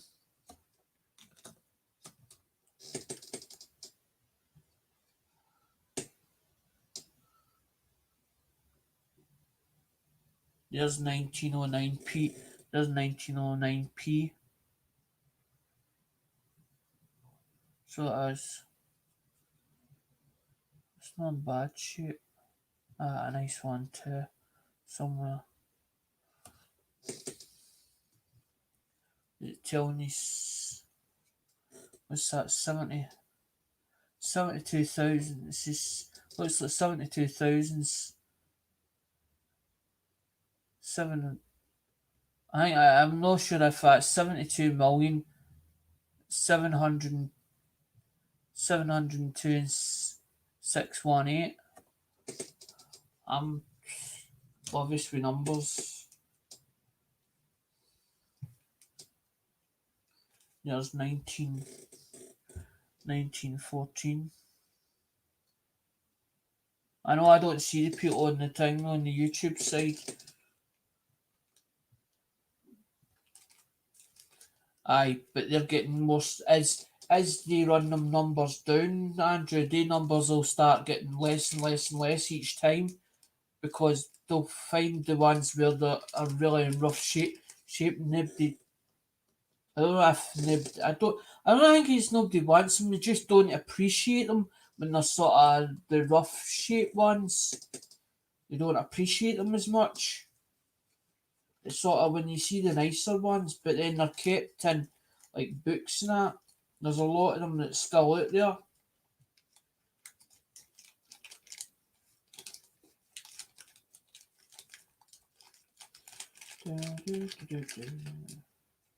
Right, that's that. I'll go back into there. That's number 6.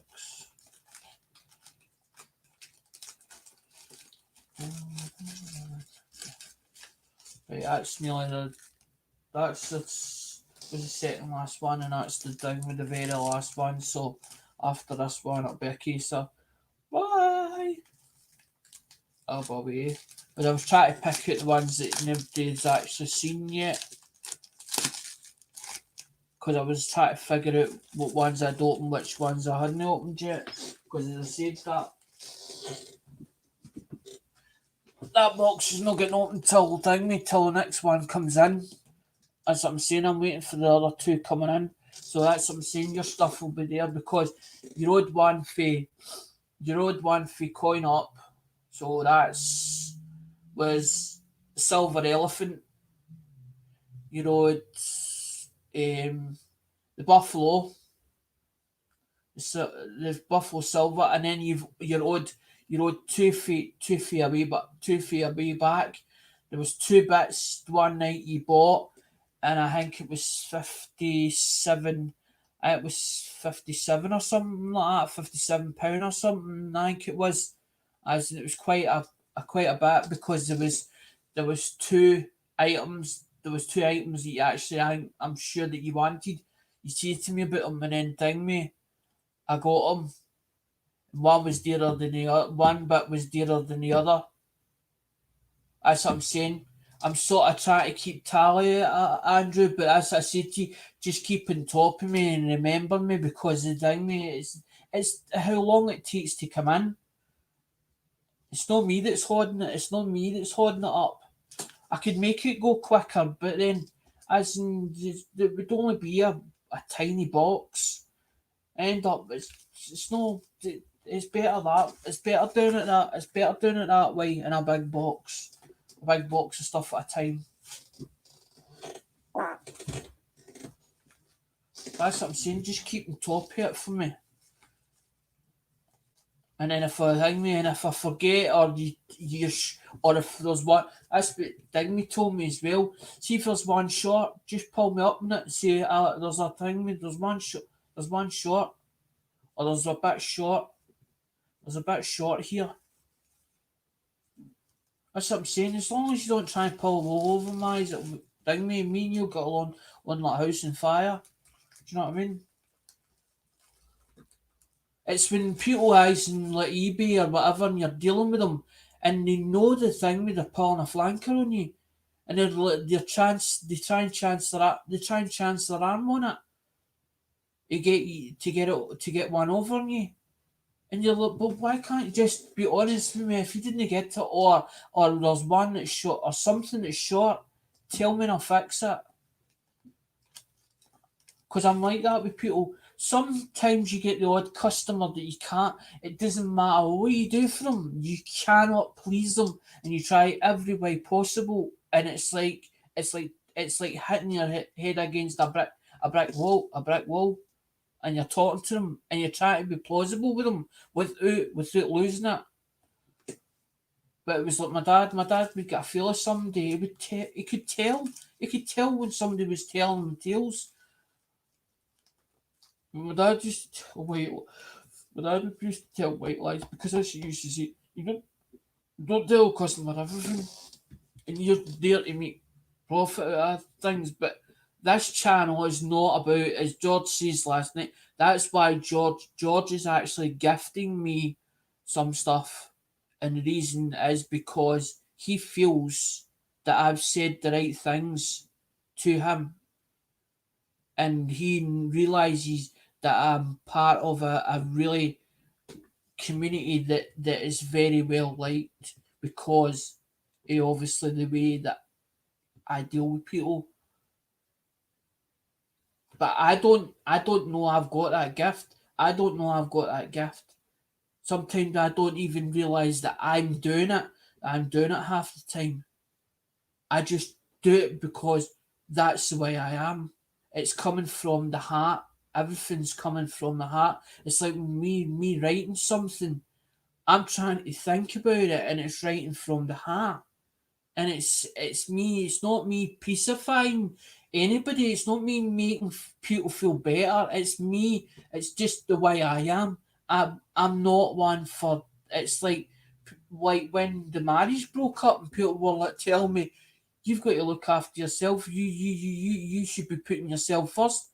I don't know how to do that. Put myself first. I've never done that. And there's my mum. There's my mum. My mum's the same. My mum would rather make somebody else happy rather than herself happy. But I've got all the toys and the bits and pieces like the stuff for the unlocking equipment at a Toshiba TV. I've got the bits and pieces for to do any job you want. But I don't need to prove. That's what I said. Me and Hi Ho were talking in Messenger. I don't have to prove to anybody. I know I can do it. But sometimes you have to prove your weight and gold to other people that don't have never dealt with you before. And once they get that trust with you, you want to be able to keep that trust there with them. You don't want to ever break that with them because that is special. That's a special bond. You're talked about. You're highly thought of. You're highly thought of. Oh, I bought. Where did you get? Because somebody go like that and somebody pulls something out and they go, "Where'd you buy that from?" I bought that for Alec. Let me have a look at it.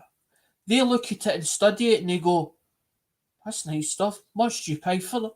What do you pay for that?" I gave him 30. And then the friend will turn and say, "Did you think it was worth that?" Oh, aye, it's doubled. It's double the value. They'll tell them it's double the value. It's worth double the value. Aye, ha, ha. And they'll start laughing. Ha ha ha. He's daft. He doesn't know. I'm not stupid as I make it. I look thick and I look Dolly Dimple, but I'm not stupid. If it is worth me, I don't care if it's worth me. I bought it for that. As long as I get my money back or a wee bit of profit on it, it keeps the wheels turning, covers the cost. I'm happy. And if I make somebody else happy and I get the thumbs up for them, that makes me feel good inside that I've done that for them. I've made them happy.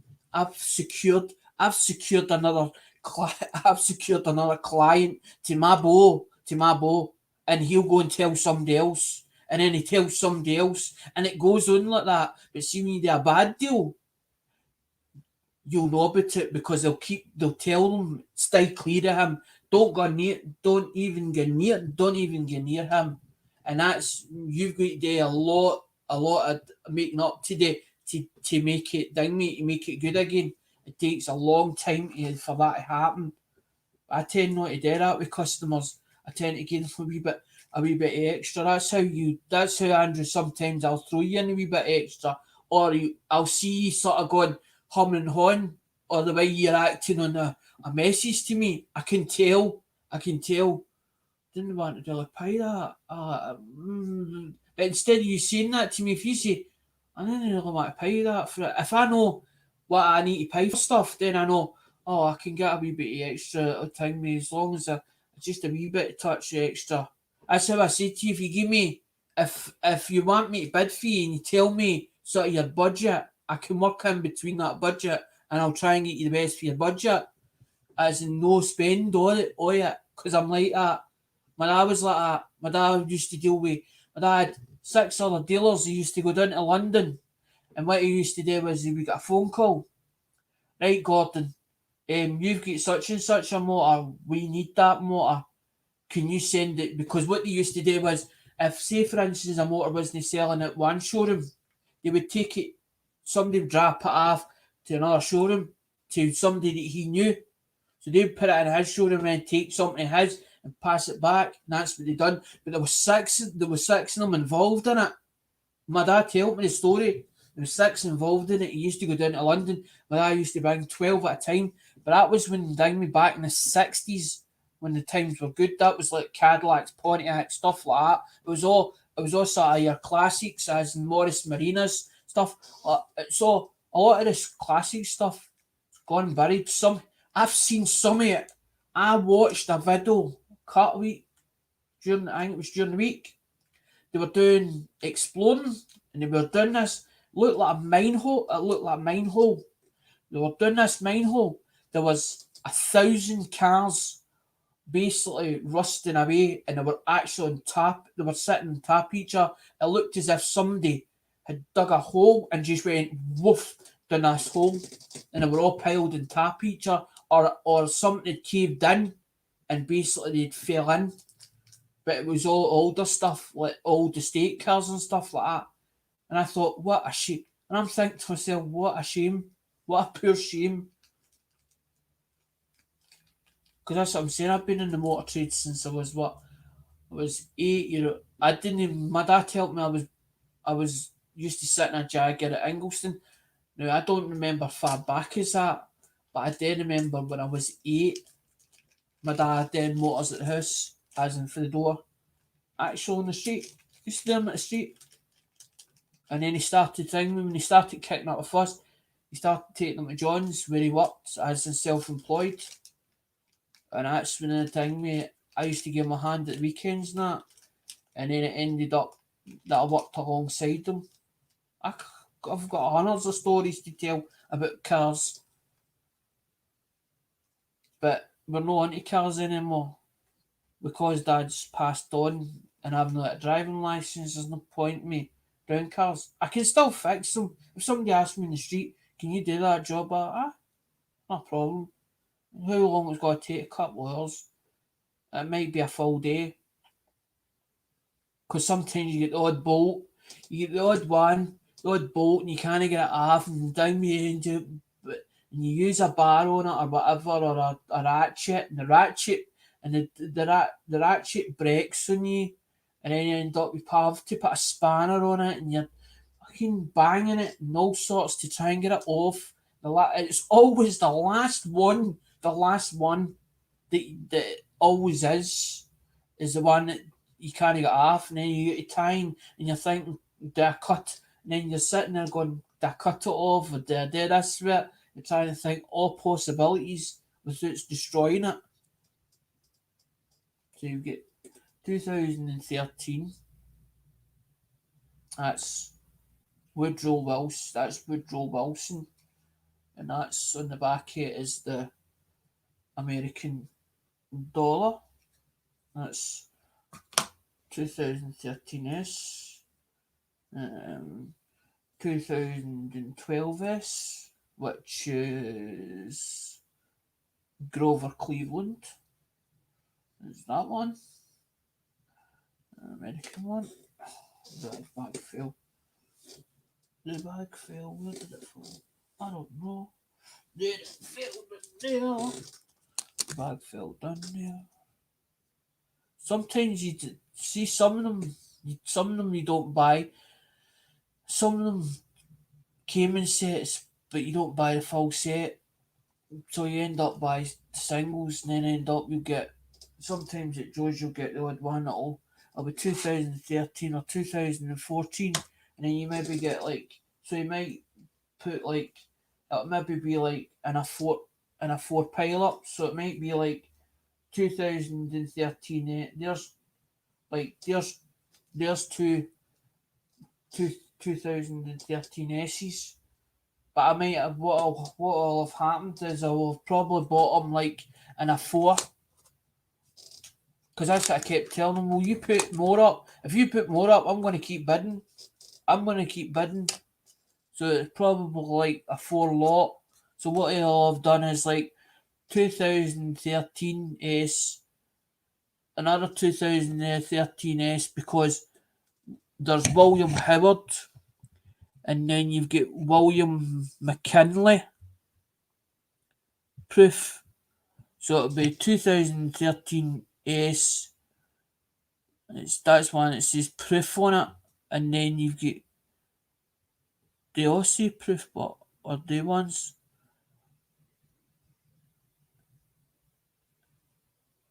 How many state and park what?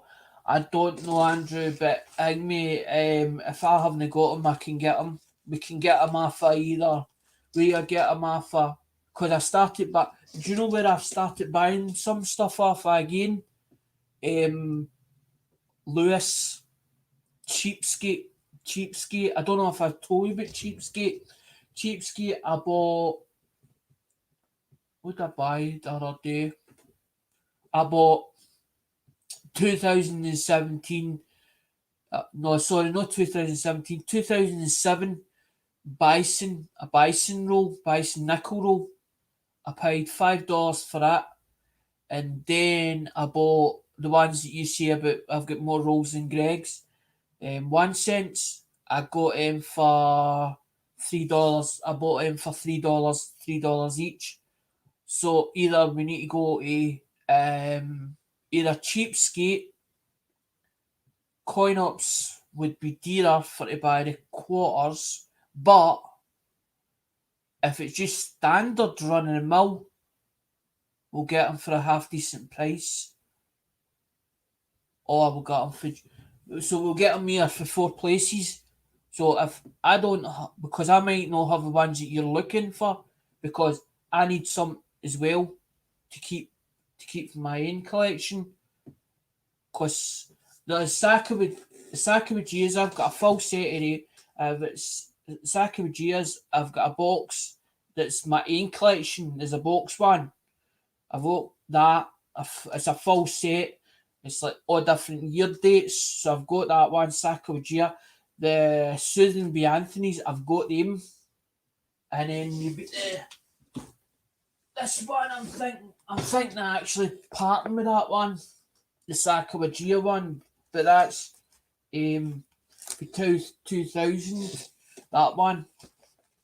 But I know you're asking me for ones. See that's what I usually say. Sometimes a customer will ask you for stuff that you don't either have or you don't have many of it. But then I'm not worried, because if you stick with me, if you don't get it, if you get it first, let me know and say I managed to get them. If you don't, we will keep looking for them until we find them. But I'm not going to pay. I'm not going to pay extortionate. I ain't paying extortionate prices for stuff no longer. Nope, I ain't. If it's it needs to be to an acceptable level. If it's an acceptable level, and they'll need to be like good. They need to be like, as in like really nice ones. Because that's when you showed me your book, I noticed you'd a lot of, they were sort of, I wouldn't say the worst looking ones, but they were worn, and I was like, it's not my kind of cup of tea. But then I'm like, if it's at cheap money, you're not going to refuse. You're not going to refuse them, because all in America they call them spot. They call them spot fillers. That's what they call them to put them in a book. They call them spot fillers. I would rather, if I had a collection, I would rather put in nice ones, and I would rather leave it an empty spot than actually put a spot filler in it. But that depends on the collector. Some collectors will put it in their book as in spot fillers until they come up with a better one. So that's what I'm saying. Just bear with me, because that's what I'm saying. We need more clients. We need more. It's not more clients. You need more supporters. And the thing, mate, to get up the levels. If we can get up the levels, because that was the whole idea behind the monetization. If we can get the super chats and the other part on, as in we've already got the PayPal, but then we can put it across the bottom of the screen. But as I'm saying, I'm not asking for donations. I don't expect donations, but if they want to donate to the channel, then it'll help the cause. Then we can look for more. Because that's what I'm saying. When I hit that fucking thing, mate, gets the form. The form came in, and I thought.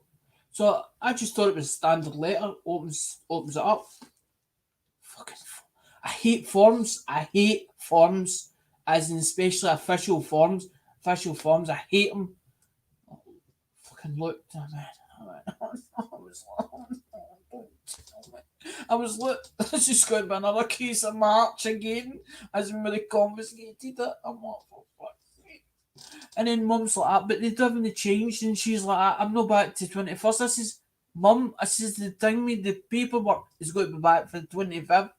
And she, don't worry about it, we've got a couple of days. She's the one that half the time pushes me, turns around and thing me, keeps, come on, we need to go. I was like, for fuck's sake. I know, because I try to come up with these ideas, but then I'm thinking, is it worth putting dinner? Is it that, would it ding me? And then I'm like, I don't want people turning and say, he ding me, try to rip the hole. He's ripping the hole at it. There's a nice one. 1876 1 cent.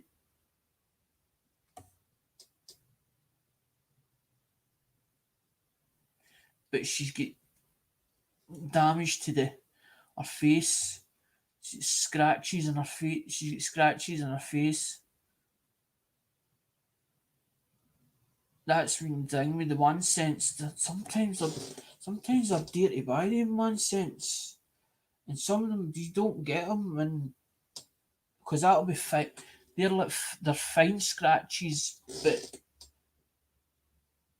I'm hi ho. I'm honestly pernickety with coins. I see a coin and I'm like, I don't like the look of that, or a thing me. I'm like, I'll shan it. I'll be like, I'm not touching that. But then when I'm like, you've got to get it to 18. That's 1870. It's 1876. That's 18th century. That's 18th century or 19 early 19th century. That 1876. That's a lot. She's old and for her age. She's not bad. She's not a bad. She's not the worst coin, worst looking coin. But if you look closer at it, that's when you see it.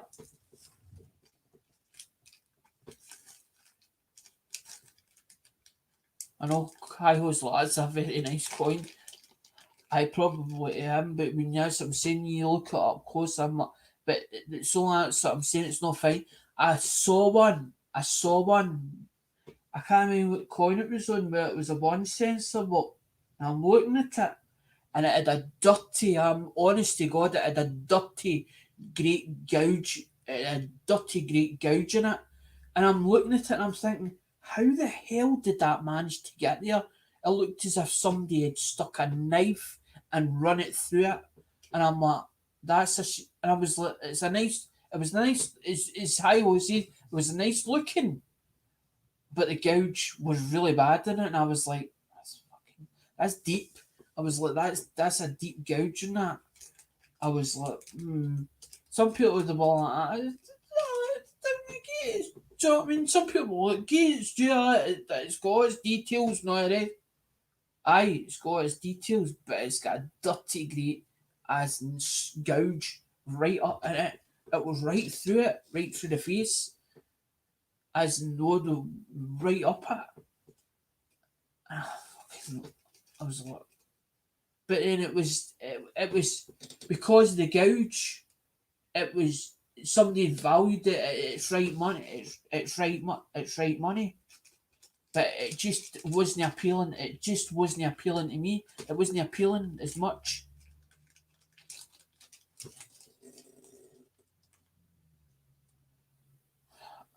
I blooming got them already. I thought I had this 1960D small date.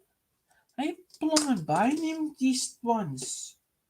Yeah, another one, 1960D large date. I'm sure I've got the ones already. That's what I said. Sometimes at auctions you think if they just did it for the thing, as in the ones that they want rid of, and there's ones that I actually want, like the ones like Andrew says, like, that I'm hoping that certain ones come up that you haven't seen before, and you're like, as in quarters or something, or nickels, or because that's what I said to Lemonhead, but then I was like, don't especially just buy them for me, buy them because other people want them too. Because I was like, we haven't seen nickel. I was like, we haven't seen nickels for a long time. Because I know Andrew's looking for nickels, certain dates of nickels, and there's ones that I don't have. And I was like to Lemonhead, I was like, we haven't seen nickels for a while. Can we not see nickels instead of 1 cents? Because you get sick of the same ones. I seen them, but then it's their show. It's not your show, so you can't tell them. You can only advise them and say, well, can we maybe have something different for a change? Right, guys, this is it. We've finished. We've done. That's done. No, because I'm still going to do it. I'm still thinking, Andrew, down the idea with the thing, me, with the wheats. But then I thought, what if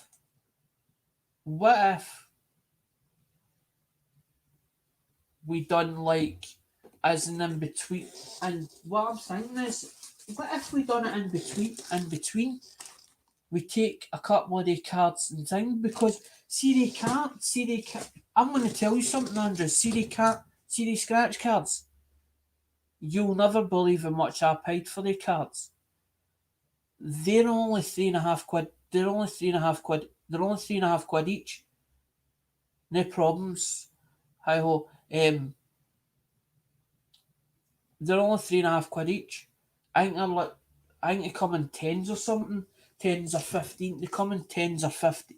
Tens or 50. 10 or 15s they come in. That's what they come in. They come in tens or 15s.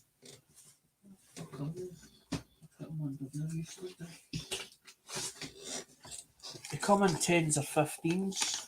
Sorry, they care. They ones. And I know exactly where to get them for. That's where they came for. As in they came for totally, the company totally bonkers. But they have all different ones. They have all different versions.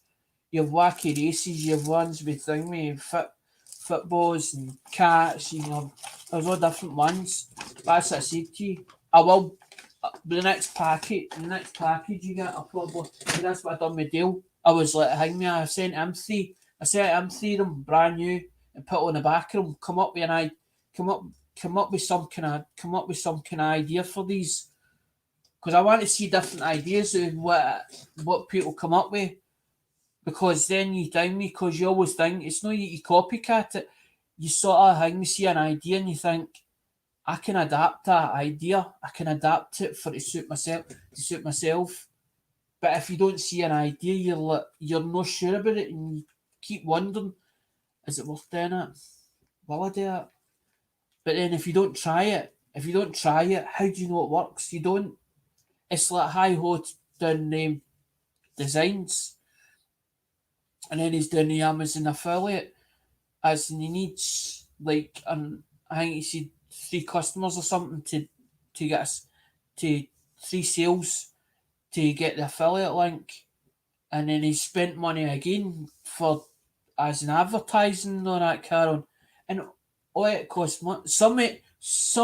You'll get the odd times where they turn it something's for free, and then there's odd times where you have to pay for it because my mum used to say you have to speculate to accumulate, and it's like coins. You have to speculate to accumulate. You don't know what will rise and what will not, what will fall.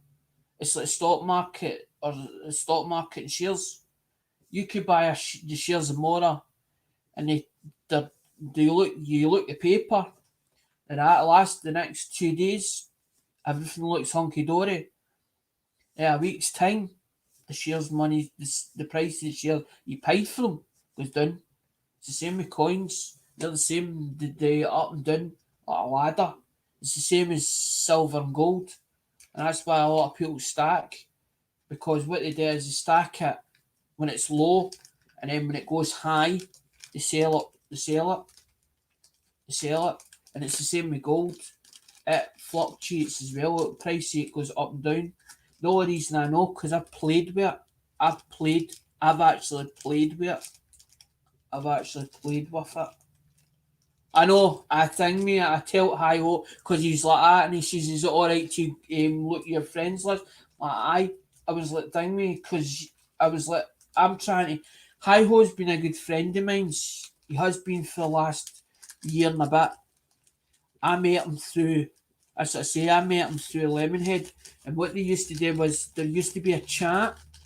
They used to do like one week. It would be like, say for instance, there'd be an auction on Tuesday, and then maybe Wednesday or Thursday, Lemonhead would have a day where it was just a chat night. So it would be like a chat night about coins, whatever. Just some topic would come up and they would talk. But what would happen is when it was the old system, Lemonhead knew how to do it.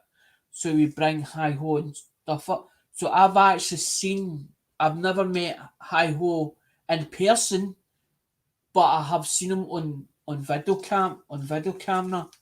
And when I first met Hi Ho and I heard the sound of his voice, I liked what was coming out, and that's how we've sort of thing. We kept in touch. We've kept in touch, and then when Hi Ho realised that I was on Facebook, he then friends requested me, and I accepted it because I recognised something that was on his profile. I recognised it, so I knew who he was because there was a lot of on Facebook, like last week. I think it was last week.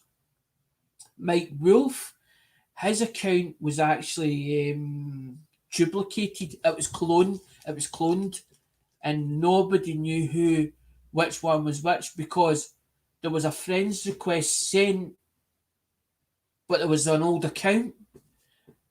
They'd cloned the old account. They must have got into it somehow and cloned it. They were using that one, and Mike had built another one and was trying to tell everybody, "Look, don't use that one." But then when I was actually speaking to the person that cloned it and was on the other end, And they were trying to make out, no, don't touch that one because it's this one. So then I try phoning Hi Ho because she's friends with Mike Wolf on Facebook. Try phoning him, couldn't get a hold of him. And I had to phone Andrea and ask Andrea and spend time with Andrea as in video call to tell me to work out what account was what, which one was which, and who was the real who was the real who was the real Mike Wolf. And that's what I'm saying. These scammers, they're quite clever with people's accounts, and what they'll do is they'll get into an account and they'll clone it. They'll actually clone it, and you can't work it. They'll actually take control over it. But they usually do it through Facebook, like social media. They do it through social media, and that's why I was talking about as in drama earlier on, because that's what happens. As in, you think you're talking to the real person, and it's not a real person at all. They actually can actually copy photos and everything and make it so realistic it's unreal. But a lot of the scammers are from Nigeria, South Africa, Ghana, places like that. That's usually their main haunts. But I'm not saying everybody is a scam. I'm not saying everybody is a scammer. It's just sometimes. But you got to be very careful. That's what I'm saying. You got to be very careful. And that's what I'm saying. Usually when somebody actually friends requests me, usually I tend to what I'll do, it'll say confirm or remove. What I usually do is I usually hit into the profile and I'll check through the profile till I see something that I resemble or resembles that person or who they're supposed to be. And then if it's a huge, because that's a lot of my so-called friends are off of YouTube, are actually off of YouTube. There's not many in my family that's on it. My sister doesn't hardly talk to me. Her daughter hardly even speaks to me. William, which is my cousin or my nephew, he never talks to me. It's the same with my cousin Leeson as in from Birmingham. He never speaks to me. The only person that ever down me phones me is my uncle Well, he gets his real name's John, but he gets called Jack. So it's my uncle Jack. But my uncle Jack was originally was actually from the army. He actually was a lance corporal in the army. So he climbed the ranks, and I think that's what was going to happen with William because William got the job that he wanted to do. He wanted to do the engineering side in the army, so that's where he ended up. So if he does well, because Julie's got a good job and all, she's with the private care sector, with the nursing sector. So she's done well for herself. I've been all. Sometimes I keep saying that I'm a failure. Mum says, "No, you're not. You're not a failure." Sometimes I do. I've one of the ones that I floated about and followed my dad and stuff like that, and just never managed to get quite there. But I luckily lucky I'm not a drinker. I remember 2 or 3 occasions where I went out and I used to drink black currant cider. And there was twice I came home and I was actually literally wrenching my guts up in the toilet, and I was like, I'm never. And the way that one you turn around and say, I'll never do that again. But then about the following, about a month later, you did the same. But the last 2 occasions, I was like, I'm not going to drink anymore. And I was like, well, that's it. So that is so the coins became an addiction because at one stage when I worked at Thompson Lifelock, used to do 2 nights overtime, and I used to walk out with 300 odd pound.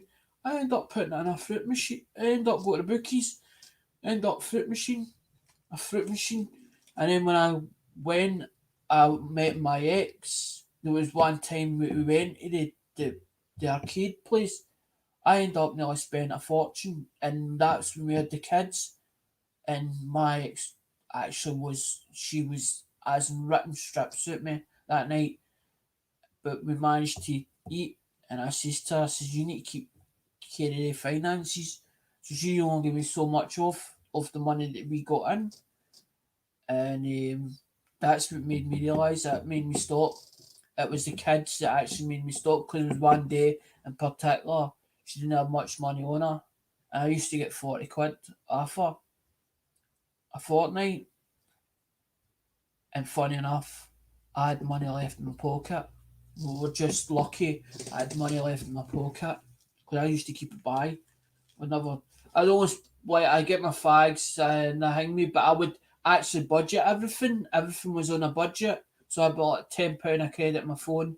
Maybe I've maybe 15-20 pound left over, but I keep it because I was like, well, that'll do. Like a loaf is like 40 odd pence.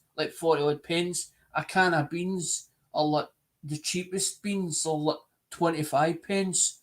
So I was like, well, if I have that money and if she runs short, it means then I still can feed the kid. I can still feed the kids. It was the kids that made me realise, although that I've not got them with me, it doesn't. It's no. It's immaterial.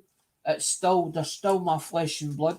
I had four lasses, and that's the whole idea. Is because my dad never left me nothing, so I was like, well, I want to leave them something, but they'll be like, they'll go into like the collection and, can I bet you any money? They'll be like, why the hell did Dad buy all these for? He might end up sending them to auction or something like that, or try and get rid of them somehow. But that's up to them to do that, not me. That's what I said.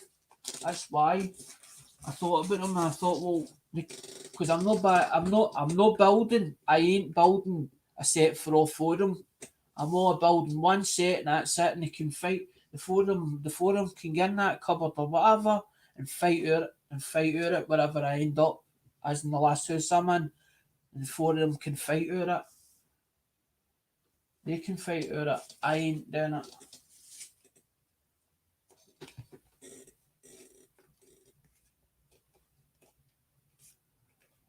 I know I was like at Teco's hi ho asked me, and I was like, I'm no, there's nothing I really. And then I forgot the other week he go through his link, because I bought a shower that, but it's not the right one. And do you know something as well? The shower rail that I bought, it's not the right one. I can't even email the seller because the seller's thing's not on it. As in, there's a question part of it, but it's gone through Amazon, no through no through the seller. The seller's on a farm somewhere. It's like a farm, so it's a storage place. And I'm like, and they're like, you have to send the returns form back, or this label. You print a label and all that. And that's how I was like, that's how I asked you, Andrew, for that thing with that Latisse. I tried to print a label out so that I could put it on it and send it back. Because I was like, I want to fix that before Mum comes back. I put the right rail on it, because it was the shower head. That's the shower head bit. It's not the shower head itself. The shower head, the holder for the shower head is actually broken. I want to fix it because it's been like that for months now. And she kept saying about it. So what I'm thinking is Monday or Tuesday, I'll run up to B&Q's. I'll take it with me. I'll take the pole and that with me, and I'll take it into them. But I still ring me. They still owe me 16. It was 16. It was £16 for that, and I'm definitely I'm getting. I'll send it back. Just tell them I don't need it. Don't need the thing. I don't need it. Bought another one. I bought the right one. Because that's what I thought. I thought they were. See, when I looked at the picture of it, I was like, "There's that's standard. That's standard." I was like, "That. That's it. Looked the right one." I was like, "That looks like the right one. It looks the right diameter and that." I got it. Took it out of the box. Fucking inches short. Mum's just like, as in the where the screw goes, or the head, yeah, before the pole, or the two attachments so the pole fits in between it. I'm like, I put it up against it. I went, I ain't going to go fit there, and I'm what that means then I need to put new holes in it. No, I ain't doing that. I ain't doing that. I ain't putting new holes in it. It's going to no old holes. I was like, I go up with B&Q Monday, Tuesday. But then B&Q's dearer for to buy. This is the only reason I didn't go near B&Q. Because I knew, I looked it up and I think it was one at £30 or something like that. And I was like, paying that for that. Just to fix it.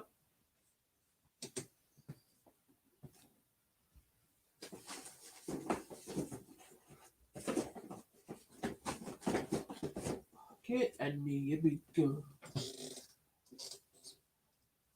No, because I'm doing what you're doing, Andrew. I'm still looking for,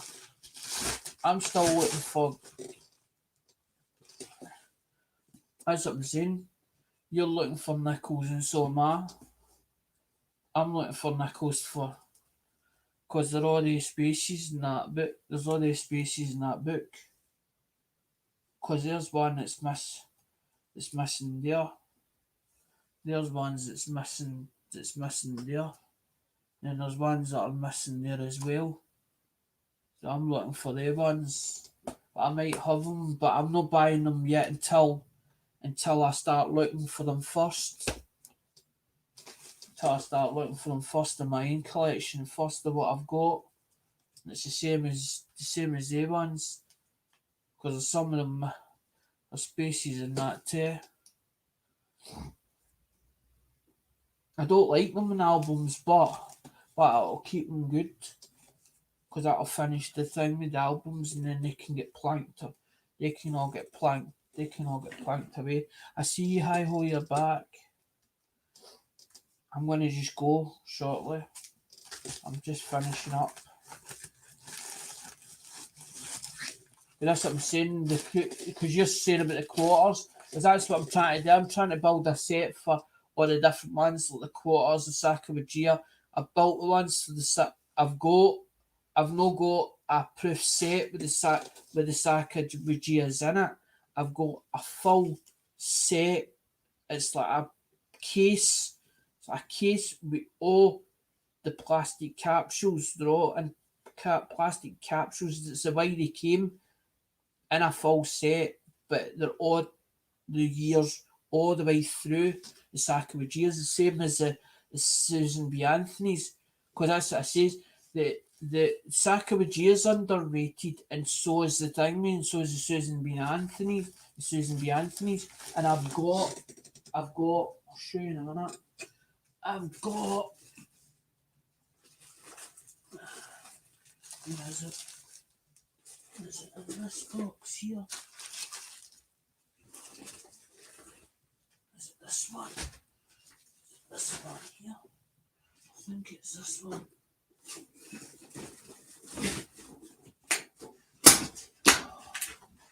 Oh, you bastard. Stuck to the bin. That's what I'm saying. In that box there, at the bottom of that box. Look, Andrew, at the bottom of the box. That's proof set. So all different years that's done at the bottom of that box. That's what I'm saying. What I've done is I've collected them, and then what I've done is I've took what I want to do at them, and whatever I hang me, I doublers it. I've went right. That's for that. That's for sale. That's for sale. This is for sale. That's for sale. That's what I'm saying. Like 1980s. So what I've done is see the sort of I've left the best ones. I know, hi ho, you'll get there. I've took the sort of not so best ones. I've sort of kept from my own collection, because it's just the sort of boxes that was rough, but the thing with the sort of better ones, I've went right. That's for sale. That one's that can go. That can go. That's what I'm saying. I've got plenty of stuff, so I can make up. I can make up things for the grab bags. It's like there's there's ones that thing me. I found out that I had them already. The ones that I paid a wee bit more for them because they were still in the original box. The guy that actually purchased them. There's one penalty for private use. Official business penalty for penalty for private penalty for private use. $300 U.S. Treasury. San Francisco, California, or CA as it's called. That one was opened. How does it open again? Is it that way or is it that way? There's one at the thing, it was definitely opened. That box, but I can't mind how it opened again. There it's there. I knew it opened one way, but I couldn't mind. That's what I'm saying, look. It's actually got polystyrene. It's actually got polystyrene, look. That's it, polystyrene still in it. It's 1980. That's what I'm saying. 1987. That's burgundy. That's like a. It's like a brown burgundy. It's like a brown burgundy. A burgundy. That's what I'm saying. If you want proof sets, you know where to go. Because you get proof, then you get proof, and you get clad, and you get clad. That's what I'm saying. Some of them are dearer than others. Some of them are not. It depends what date they are. There's because there's 82. That's black. That's black because it tells you United States proof set. So you don't need to be a genius. You don't need to be a genius to work them out. You don't need to be a genius to work them out. And I ain't no genius. I am intelligent. Don't get me wrong. I'm intelligent, but thing me.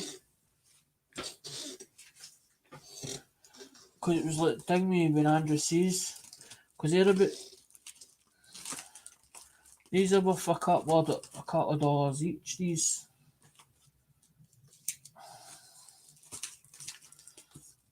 And sometimes what I do is if you're buying sort of a bit off, is sometimes what I'll do is I'll throw I'll throw an extra one or something. Send me something sort of tasty in the box or the package before it goes out.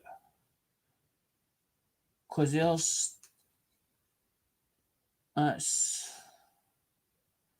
it's dated. It's dated 17, so it's 2009. It's 2017. I think it's 2017, that one. Because they're all, that's what I'm saying, Andrew, they're all different thing, mate. They've all got different scenes on them, as in the designs on them.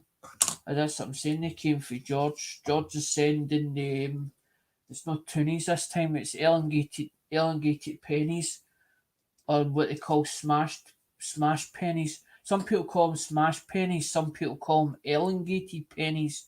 They're the same. It's 19. Because that's Spears. They're Spears. Because the last time I bought rolls off of George, I gave them part. I gave part of them to the community. George opened rolls, and I says to him, "Don't give me any. I don't want any doublers in it. I want them. Can you give me all different? Give me all different ones. Give me all different ones. All different." I says, "You see the other 3 or 4 rolls?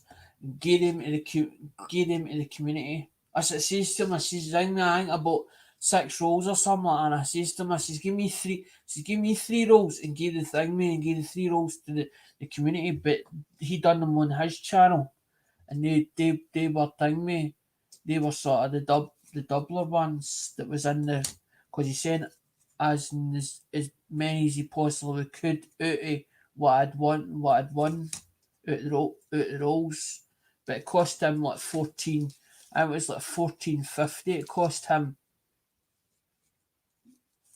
I don't know if that's the second package or the first one. I can't remember if this is the first one or the second one. George says he sent another one. I think he sees the thing because I went earlier to the auction. He did an auction for, I think it was Larry or somebody. It might have been Larry, I can't mind. It was either Larry or somebody else.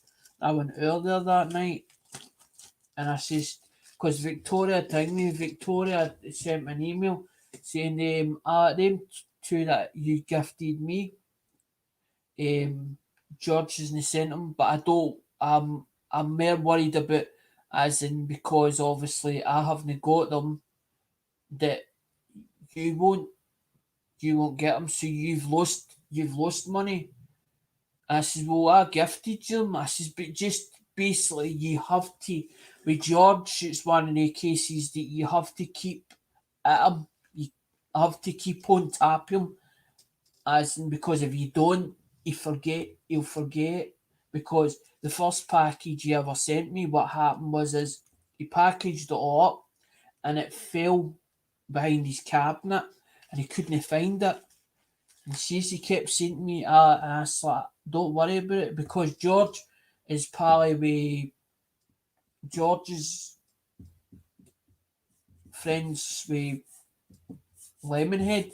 So I didn't want it sort of spoiling the friendship between other people and it starting a rift or whatever. And I said to him, it's fine, George. I know that it ding me, because George usually ding me. If he sees you gotta send your parcel, usually he'll send your parcel. But don't ask how long it'll take. And I knew George for an instance, I knew I would get it, but it would take time. So that's how I was like, don't worry about it. And eventually he sent me it, but that's been a while. But it was just because I was showing you that what was in that box there, that happened to be that George's ones, because there's the spares. Because I picked the ones that, and that's what I'm saying, I picked the ones that I wanted to do. I've done it already. That's what's left. We've not got many, but if we needed more toonies or there's the toonies, there's what they call the toonies, and there's also loonies. There's two variations. That's the dollar, and then you've got the one that's I think a quarter something. I can't mind exactly.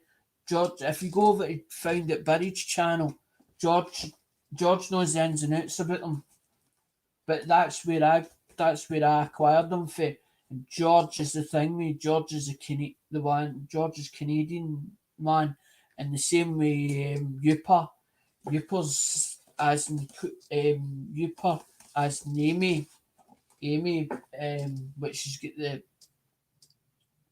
cancer or whatever. We sometimes goes in Jeep's panel.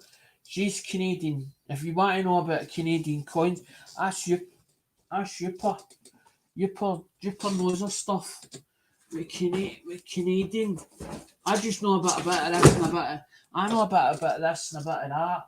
But I don't just buy just one, because that's what I worked out when Lemonhead was doing the auctions. I thought about it and I thought, well, you have to have a bit of mixture for everybody. You can't just stick with one coin and say, right, that's it. I'm only going to do 1 cent, or I'm only going to do Wheaties, because you'll have people asking you for stuff that you ain't got, and it's better to actually be able to turn around and say, right, I can either get you it or I can show you it. I can show you and say, there's what it is. This is how much it's going to cost you, or give them a guide price of what kind of where it's going to start, because you're trying to work out a client's budget to how much. It's no how much they're going to spend with, or how much profit you're going to make off that customer. You're trying to fit their budget. So if they turn around and say, I only want to spend £5, you have to then try and work on a budget for them of £5. And if somebody turns around and says, well, my budget is 30, but if you've got a whole load of coins and you're wanting a whole load of different coins, you're wanting to try and get a list from them, a breakdown list, which ones they want, and then what kind of price they're willing to pay. So you know, right, I've got a budget of that much, but I want to spend less than that. Because you want to be able to turn around and say to that client, because that's what I used to do for mum. Mum would send us out shopping on a Saturday.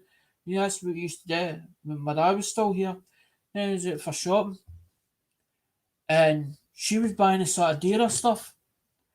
And I worked out, it's like some of the, like, for instance, you went to Iceland's, one tin would be Heinz beans. Iceland would do farm foods, or maybe Iceland's in beans. It's the same beans that's in the tin. It's the same beans in a tin. It's the stuff that dang me that maybe the can's bashed or whatever, and the farm foods will go to them and say, right, we want 20,000 cans of beans, or as in 5 pallets worth. At 5,000, how much you want, how much he's going to give us for them. We're going to give you that much. So they've worked it in for their budget, as in that company, for the thing me to stock their stuff. I would come back with her messages and some change left over, and then she'd ask me, that change that's lying there, does that belong to me? Aye, it belongs to you. You gave me money, as in you've turned around and says, right, you've got £20 to spend. This is what I want you to get.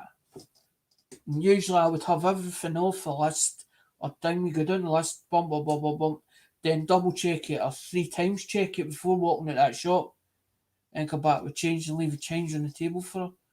Is that my change? She'd be over the moon, as the thing me thinking she'd want to watch, because the thing me, that's the way I was. I've scrimped and scraped all my life. I've built things from scratch, from nothing, not a thing, nothing, not even owned anything, not. I've been and worked my way up the levels. Or maybe time me says to her, right, I'm going to give me a Lena fiver, a Lena £5. Go at a car boot sale, maybe pick up 4 or 5 items, sold 4 or 5 items, not even made a lot of profit on it. Because that's it. Then you double when you're starting from bottom level. You're trying to buy enough stock to get a profit out of each one. So eventually you have a bigger budget, so that you can go, right, I can have a bigger budget. Now I can spend £30 of stuff, £40 of stuff, and you keep doubling it every time to down you get enough stock. So when a client comes to you, or somebody comes to you, you will lay a table out with stuff on it, and you're hoping that one item catches your attention in that pile, and you make sure the presentation is well spread so that they can see it, but you make it look nice with a cover or a blanket or whatever. I used to do all that. My dad used to say, I let you put on the nicest spreads, because I was taught by him. I watched people at car boot sales or whatever actually doing it for themselves, as in they were self-employed, doing it, that had been 20, 30 years in the game, to try and figure out why were they doing it for. Because that's what you're standing there asking yourself questions. Why are they doing it for? Why did they do it that way for? That's when you realise, hold on a minute, this is so show, it's presentation and the way it's laid out and all that is to attract to draw your attention, so that when you walk past, something catches your eye and you go, it's like you're walking past something like a tabletop sale or something. You walk past it and something blinging catches your attention. You're going to turn and look at it. You're going to stop and look at it. Oh, I didn't see that. What's she got? And then there'll be something down me that take a fancy. But you're trying to cater for their budget, because you see them lift it, or they tell you to take it out. So you take it out and you show them it, because we used to just give them one item at a time. Because you used to watch, because where the car boot sales, you had to watch your back, because the thieves. But it wasn't the whites, it was the darks that used to do it, like the Cosnavos and all the rest. You used to say you have to have eyes up back here, but when we used to do it, we used to take one item, but you can see in a customer's eyes, you can tell whether they're going to buy it or not. You sort of get this feel, and you're trying to make sure that it's not at their price range, and you're trying to work them out, and then you see the eyes and the thing, and then they're a much, and they keep going a much, because they think they're going to drop the price. You stand firm. Sometimes I want to stand firm with customers, but then I don't want to overprice it and I don't want to underprice it because either I'm making a loss at myself or I'm going to charge the customer too much. And then no, I don't. And I hate that one when they pick it up. You know they want it, and then they put it back down.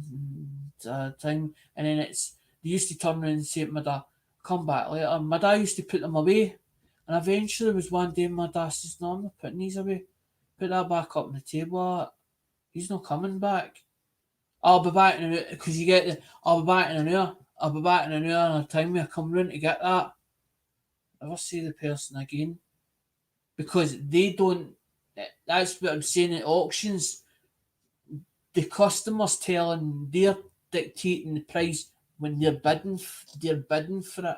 That's what's dictating it. It's the same with eBay. It dictates it. It tells you what because you don't know how much they've got in their pocket. They're not going to tell you much and that's in their pocket. That's their business. And even a dealer doesn't even tell you much he's got in his pocket either. They don't tell you that part either.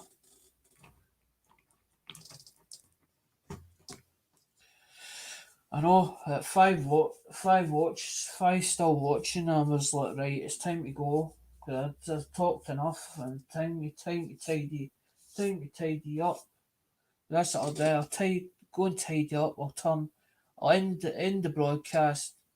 Touch switch, log out the account, and I'll go and lie time, and then I'll go and lie up, and then I'll go and lie up there for the rest of the day, the rest of the evening, the rest of the evening. I should have went and got. I run out. I run out a loaf. Run out a loaf. I ate a loaf because I end up down before I come on live stream. I ate a couple of biscuits and some milk.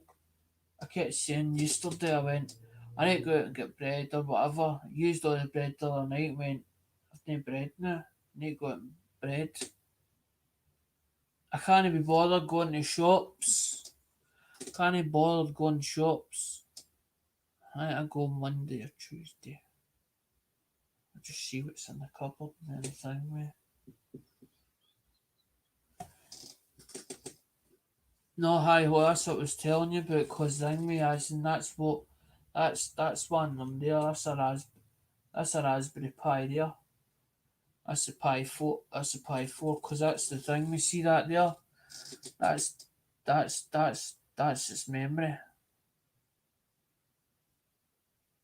and it works like a normal computer. It does. It works like a normal computer.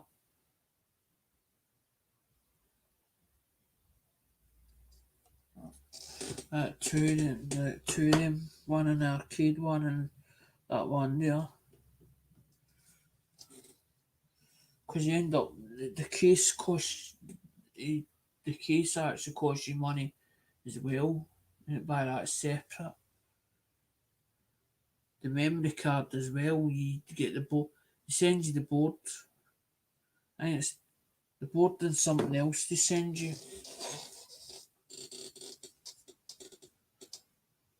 That's how when down me high host is about a down me a laptop. I need to buy a laptop, and I thought that's cheaper than a thing me than than a laptop.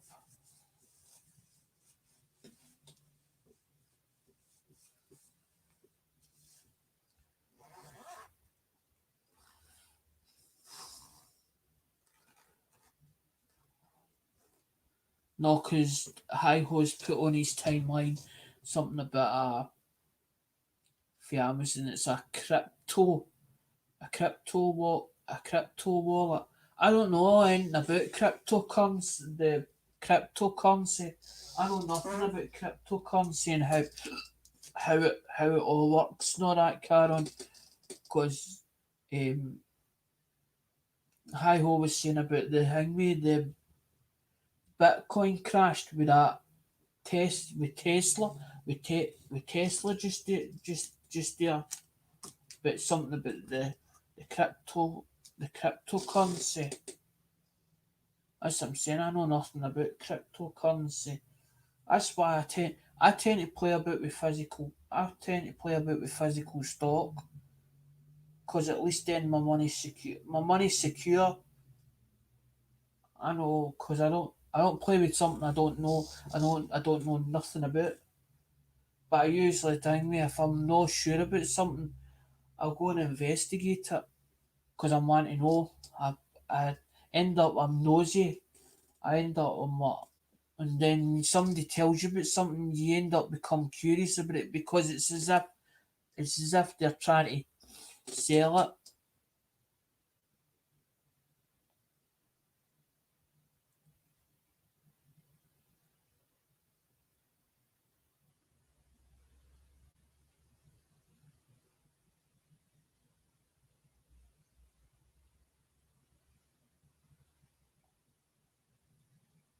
I was right. A lot of people think me as in see some of the older generation didn't they don't believe in the new technology. They don't believe in the new technology, so they don't touch it. They're actually frightened. They're actually like frightened of it. So thing me when Hi Ho says about people take their coins store themselves offline. I understand where he's coming from. Offline means as in they don't sell it as in online, which is computerized, digital, computerized. Because I heard about it thing because PayPal's accounts used to be offshore. Used to be offshore. Used to be actually offshore. PayPal's accounts, and eventually the tax people got into them. The offshore accounts,